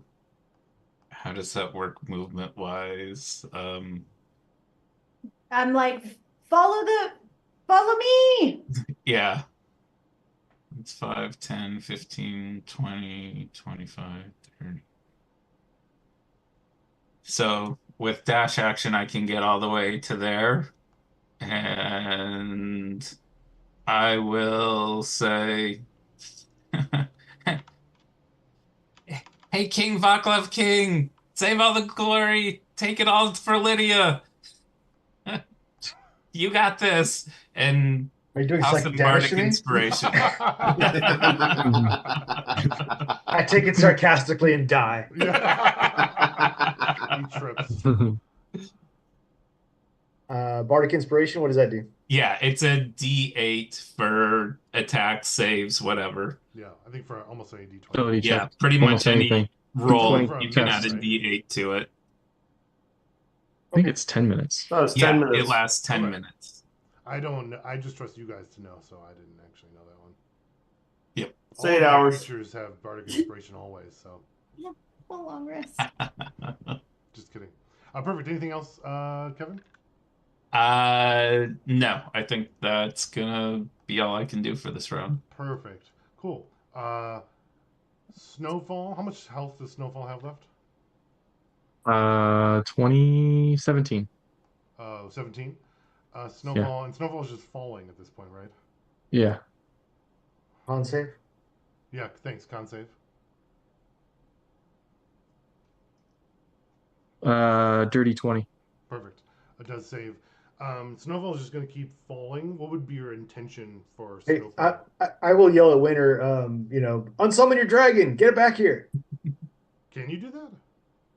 Yeah. Yeah, I Okay. can't unsummon him, but I can resummon him and he automatically disappears from wherever he is and reappears next to me with a spell slot. Oh wait, Yeah. well Vaclav would yell that. Yeah, I'll bring him back to me. Oh, It uses a spell slot, but yes. Oh, it does. Okay. Yes. Yeah, perfect. And then Snowfall is no longer in the negative energy plane. Perfect. We'll kind of like stop here. It looks like everything is dead except for the gargantuan skeleton, but I think we would probably have a chance to kill that if you guys would that be a priority? Yep. Yeah, Is I there- figured. Moonbeam it. Is And there anything then- is there anything to loot in here? There the skeletons all if you kind of dig through their bodies, there's a bunch of gold and coins and things there. But there's not other loot. Okay, so like the whites, I know they were armored, but they don't have. Oh sure, there would be. They have grappling hooks. They do. That's have right. grappling hooks. And nothing outside that's especially valuable. If you wanted. Ring of dragon changing. No, So- unfortunately, not that. But cool. So then we'll kind of pick up, moving down quickly the tunnel. Probably next time, hopefully getting to the Obelisk. tower, Tower, Winter's yeah. Tower / other tower, which we'll learn Spire. more about. Cool. Mhm. If we could do a quick little Rosebud Thorn before, guessing, Ken, you have a Super Bowl party or something? We got a couple people coming over. Yeah. Oh, nice. Yeah, for me, Rose, I thought it was really cool that the two characters that could see in the dark and magical darkness ended up there together. That was pretty funny. And that was a very cool scene. I thought we might have been dead, but it worked out really nice. But good setup and fear factor there. Good. I'm glad. But I would like to see that obelisk get destroyed at some point. I like the way you described it and what Vaclav did, and it's like the temptation to stay in there and just keep doing it until he's dead. And then play the game. I might have to come back to me. I'll think of that. But yeah, I didn't really have a thorn. I had a lot of fun. So thank you. Yeah. Thanks. Thanks, Ken.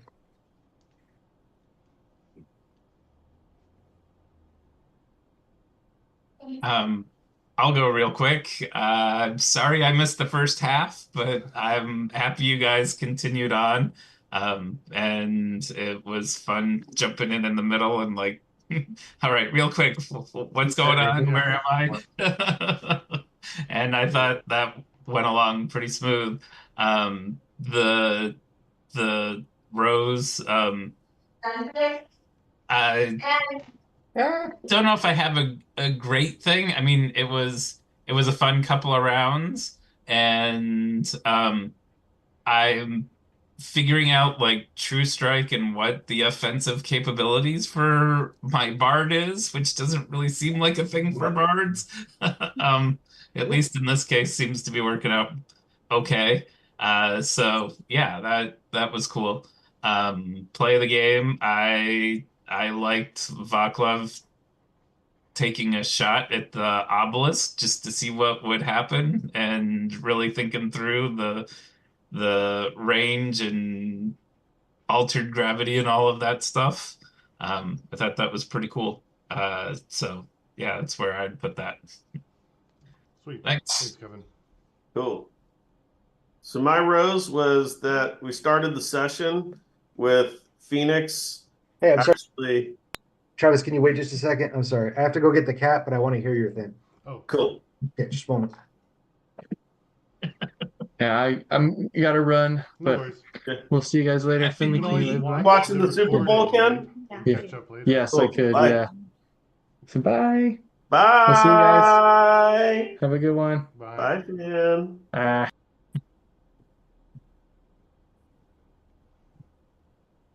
Is anyone else watching the Super Bowl? No. Are you guys? Yeah. Maybe. It's a really good time to go shopping because everything's empty. That's Yeah. my favorite Yeah. time to shop. It's supposed to be the best time of the year to go to Costco. Oh yeah. Oh yeah. I bet. All right, I'm here. So, okay, so my rose was that I was like, okay, Phoenix is going to take action and get this freaking whole scenario kicked into gear. I was like, there's big scary skeletons coming and a big scary hole. Phoenix goes towards it. And so that was actually fun because Phoenix hasn't always been like had the opportunity to be in front. He's usually like, okay, put Phoenix in the middle or the back, right? So I actually got to like run up and really like set the tone. I didn't want to be, us to spend an hour trying to get across this hallway and all that shit. And meanwhile, the skeletons get bigger and there's more of them, whatever. My bud is so and from Phoenix's point of view, like, no, we can't keep moving. We need to freaking destroy this thing now. So like Phoenix definitely thinks that we're here to destroy this portal now. I'm sure that that may not be the case, but that's where Phoenix's head is at. My rose, the rounds just took so freaking long. There was like, it was just long in between turns. And usually I don't feel that way.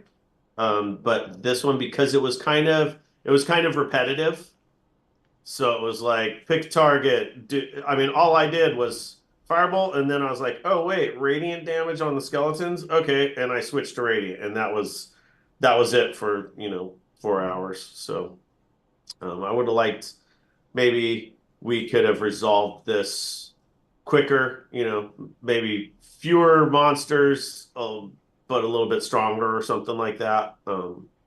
So anyhow, I loved the pit is amazing. That whole pit thing, I would have liked it if it would have like kind of resolved more towards the pit than the stuff outside of the pit. Like, I feel like it would have been cool if they had kind of like tried to surround us and push us towards the pit.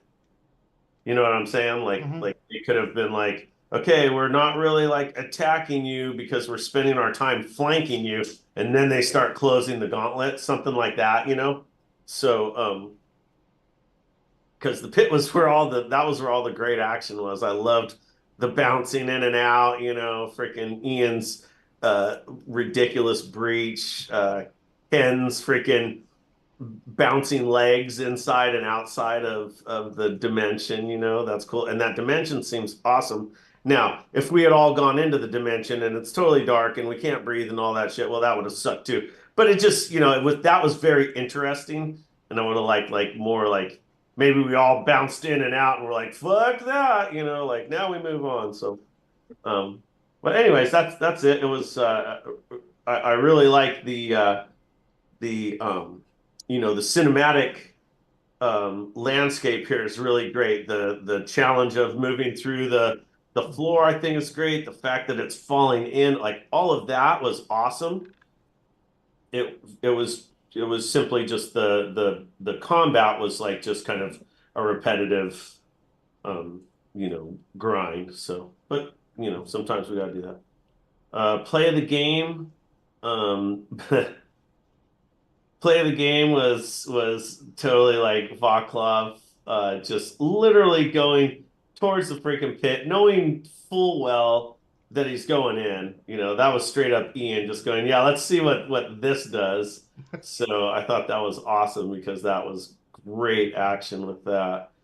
And yeah, that's it. Yeah. Cool. My rose was definitely the fight in outer space with an army of skeletons and everything horrible. My bud,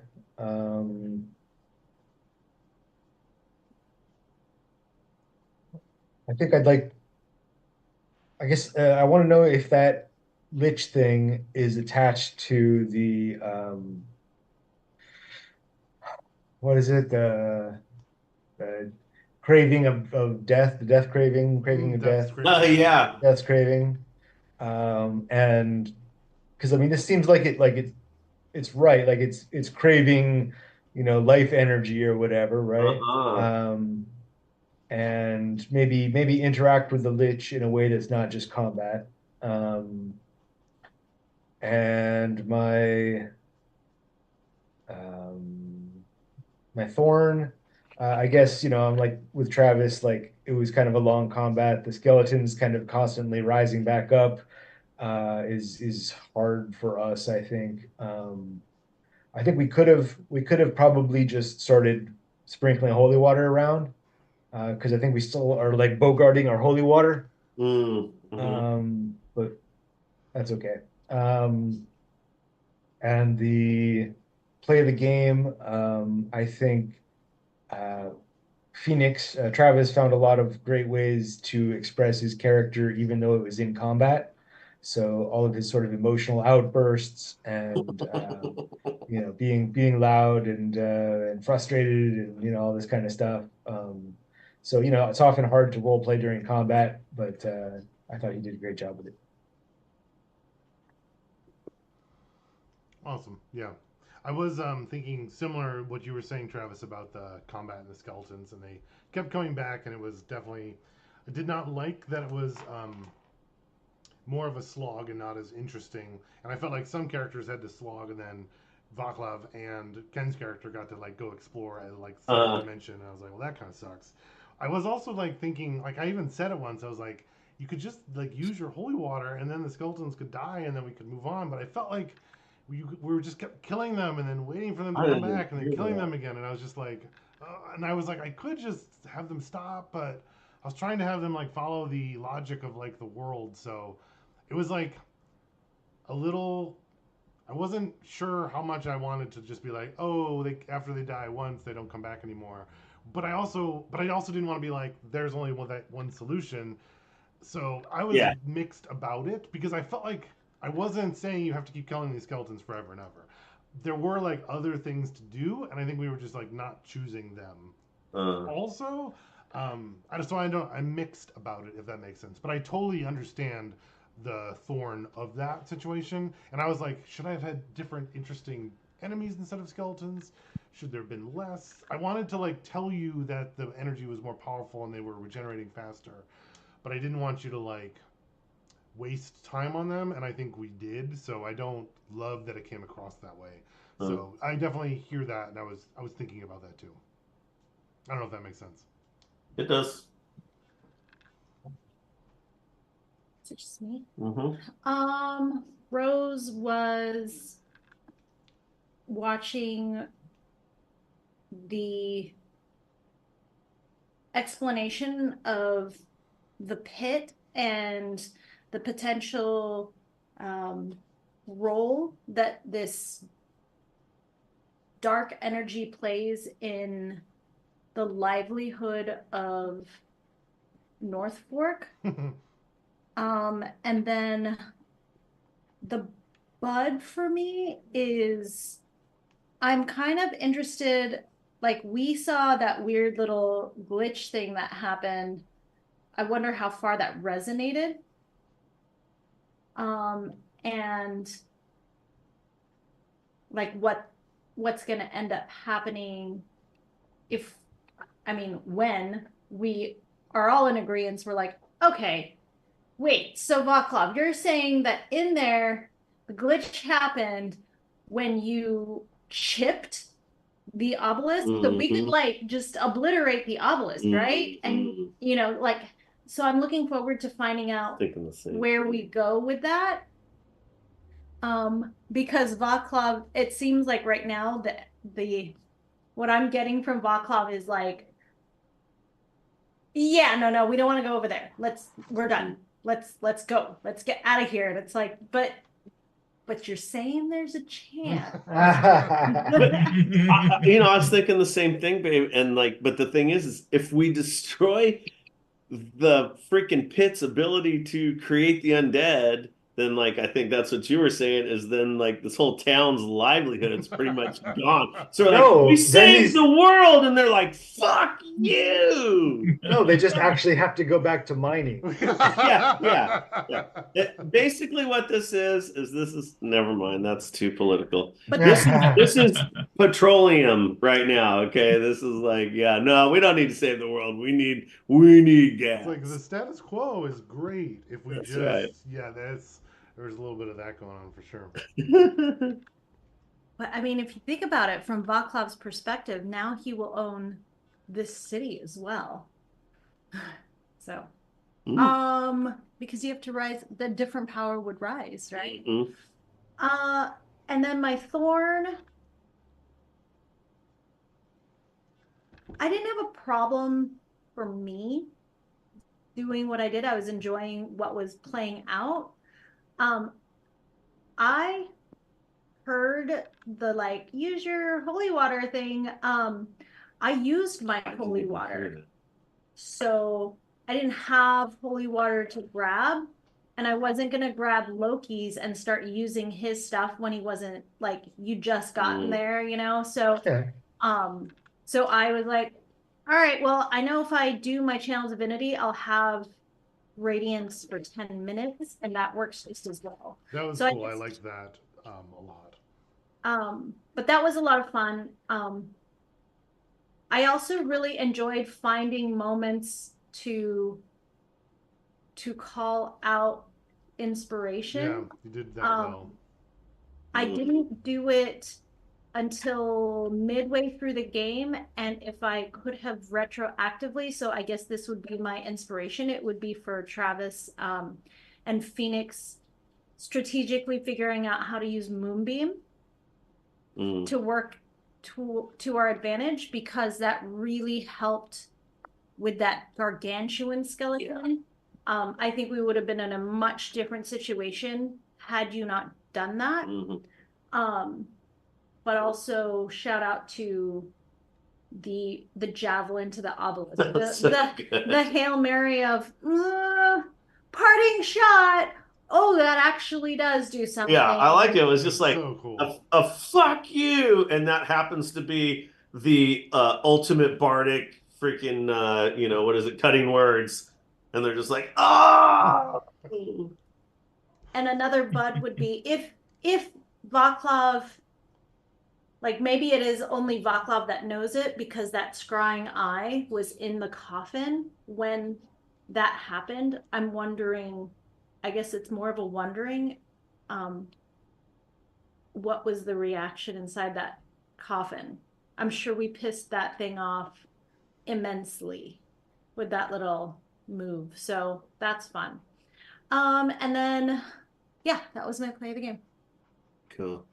Yeah, why don't we do the retroactive ad for Phoenix if you don't have any inspiration? I do not.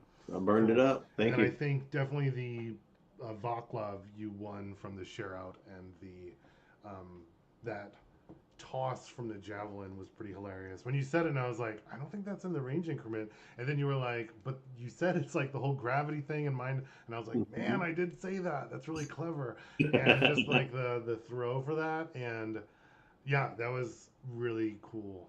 It was awesome. And I agree, it was because it was like, this dark space with no energy, no air and stuff. And they're like, when I was reading about the negative energy plane, that it's, there's just nothing there. And, it really is difficult for living things to spend a lot of time there. So I just liked your exploration of it. And that Ken's character, which is Winter, thank you, was briefly there, but he could only see like 10 feet. And the fact that you could be there and see was like perfect. I don't know, I couldn't have planned that accidental fall better. That like turned out great. Or like, I was also wondering if, I wasn't sure if we would even go in there at all, if you guys would like get past it, is kind of what I was imagining. So I was, thinking about our tower, but of course we didn't even get to the tower. But like if we had all fallen in, and then Vaclav would have had to like round everyone up as you're getting attacked and you can't see, and I was like, that would be kind of cool. But I liked that whole, and then flying and using the portal as cover. I was just like, man, that's such a good idea too. Throughout there, and I hadn't planned any of that or thought about it, because I was like, well, they won't be able to see anything, so it won't matter. It'll be really confusing darkness, and then yeah, that was really cool. I did not love how the skeletons felt really grindy and how that was slow. I was trying to go fast on my part, but I think it just took too long. So hopefully we won't have any more animating skeletons, and because I think that piece just makes it take a lot longer, so we can have moving on to like different enemies, or if we get our tower or whatever, moving on. So I liked the reanimating skeletons because it was like a constant pressure, but I also didn't. So I don't know. But I'm sad that I agree, Travis. I'm sad that you didn't love it, that space, but I learned a lot, and I'm gonna try to like not make that mistake and again. you know what, Dan? The thing is like it's sometimes this just happens because for some characters it wasn't the same thing. That's true. I just was like, I'm not a strong melee, and you were just like move meme. Okay, wait. Yeah. So I agree. I was using Moonbeam, and there were just a lot of targets to like take care of. So, and I'm working on the big one. So that was my thing, was just follow the big one, follow the big one, follow the big one. Meanwhile, other people are like chipping away at the smaller ones, and it's sometimes this is just how it shakes out. It's like I'm not dogging the session design, just the fact that it was what it was, and for me, I was like, okay, move to there now. I don't know. I was kind of confused. I'm not thinking. I'm not like I'm mad about it. It's gotcha. I'm trying to reflect on my practice, because like if I compare some of my combats that I think went really well, one of the ones is like that everyone has a different little problem that they can all contribute to and feel like they have an interesting thing to solve, and I felt like Vaclav and Winter were doing that, but I didn't feel like there was one for you, Phoenix, that was like in your wheelhouse. So it was like a lack of, and I mean, everything can't be perfect either, but like I'm always trying to think of like, I wonder what could have been doing, like if there was something small for Phoenix, or if there was some nature thing, or like some other incoming problem. I don't know, but I definitely felt like there wasn't a thing for you to also be worrying about and significantly contributing to, if that makes sense. No, I mean, that's I was working on control, so that's yeah, but like you said, it wasn't very exciting, so that means if I can figure out a way for you to work on control and also have it be exciting, because in like other combats you have done that but also really enjoyed it, so I'm like, well, why did you enjoy it then but not this time? And then those are the things that I'm thinking about. Right.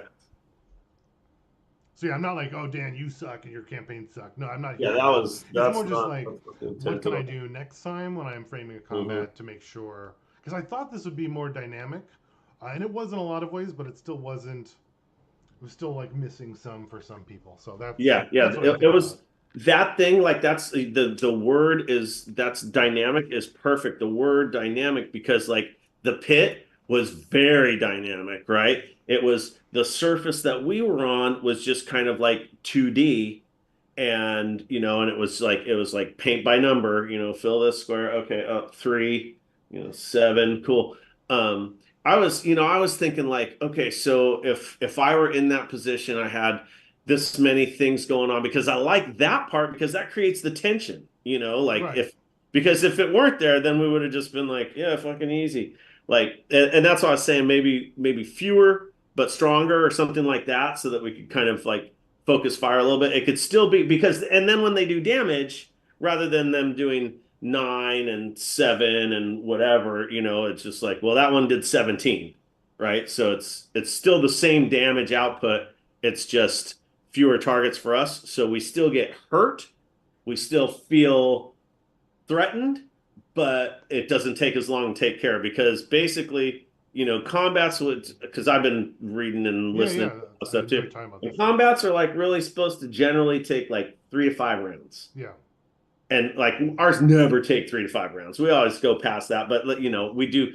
Ours are generally they're really fun and stuff. Last night, in our game here at the house, we had a combat that lasted. It was very similar to this. It lasted forever, but it was just like there were so many different components. It was kind of like this thing that was moving along like a storyline of combat, and like this one, I was thinking, well, what could you design this thing, and then it's just starting to go over and over. What would I have done? And I was thinking, maybe the skeletons like once you knock them down, as they're regenerating, they're like crawling back to the hole to get their power, so they kind of disappear or something like that. Like I don't know, something just whatever, whatever.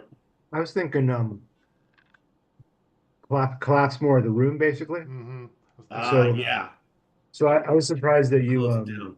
like when the floor collapsed, there was more floor under it, Oh, it could have just been abyss or. the portal, Oh yeah, right? yeah, yeah.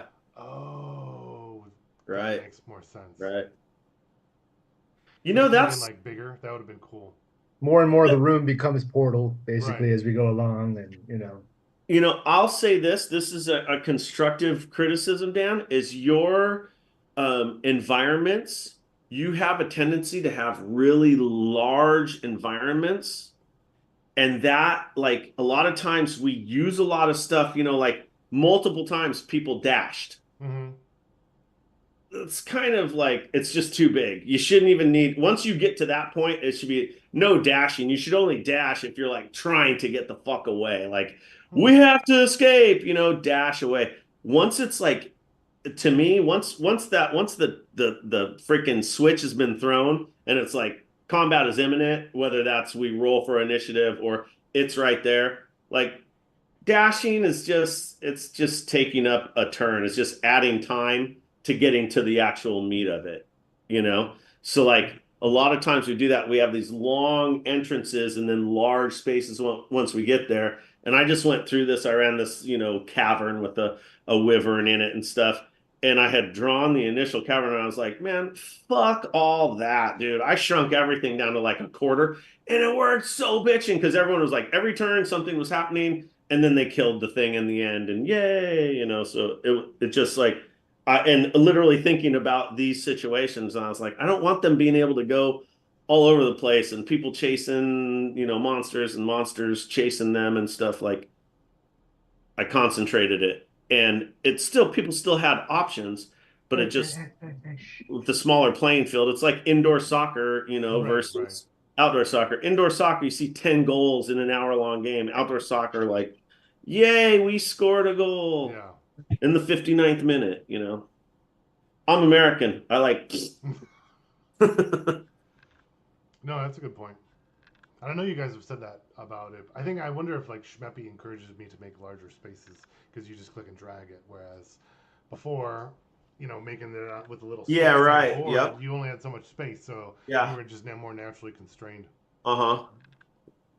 And you can always you can have big spaces, and just because you're putting it on the map, you can always say like, here, we're just going to do this. This is 20 feet, per square or whatever, or this is 50 feet per square. And then when we get to the freaking actual, location, to the actual set piece, then, okay, we're on 5 foot squares and it's just, make it whatever. I don't know. That's one thing that I heard. I listened to these guys, Dungeon Dudes, and they're my favorites. And they a couple times have talked about like too big of a map, just like generally, unless you're using that as like as a thematic thing. Mm. Too big of a map is just you just are adding time to your session. That makes sense.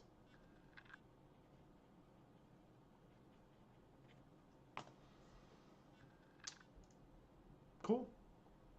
That was fun, Dan. Thank you. Oh, cool. Yep. Yeah. I still had Definitely had lots of fun It was today. cool. I liked. I had a lot of fun too. In there, in the portal, Ian. That was definitely my favorite. That was cool. Oh my god! Literally, when the rock breaks away, he's like, "Oh, I'm good." The moment that was the moment. Yeah, that was fun. Cool. Well, I'm going to turn our streaming off.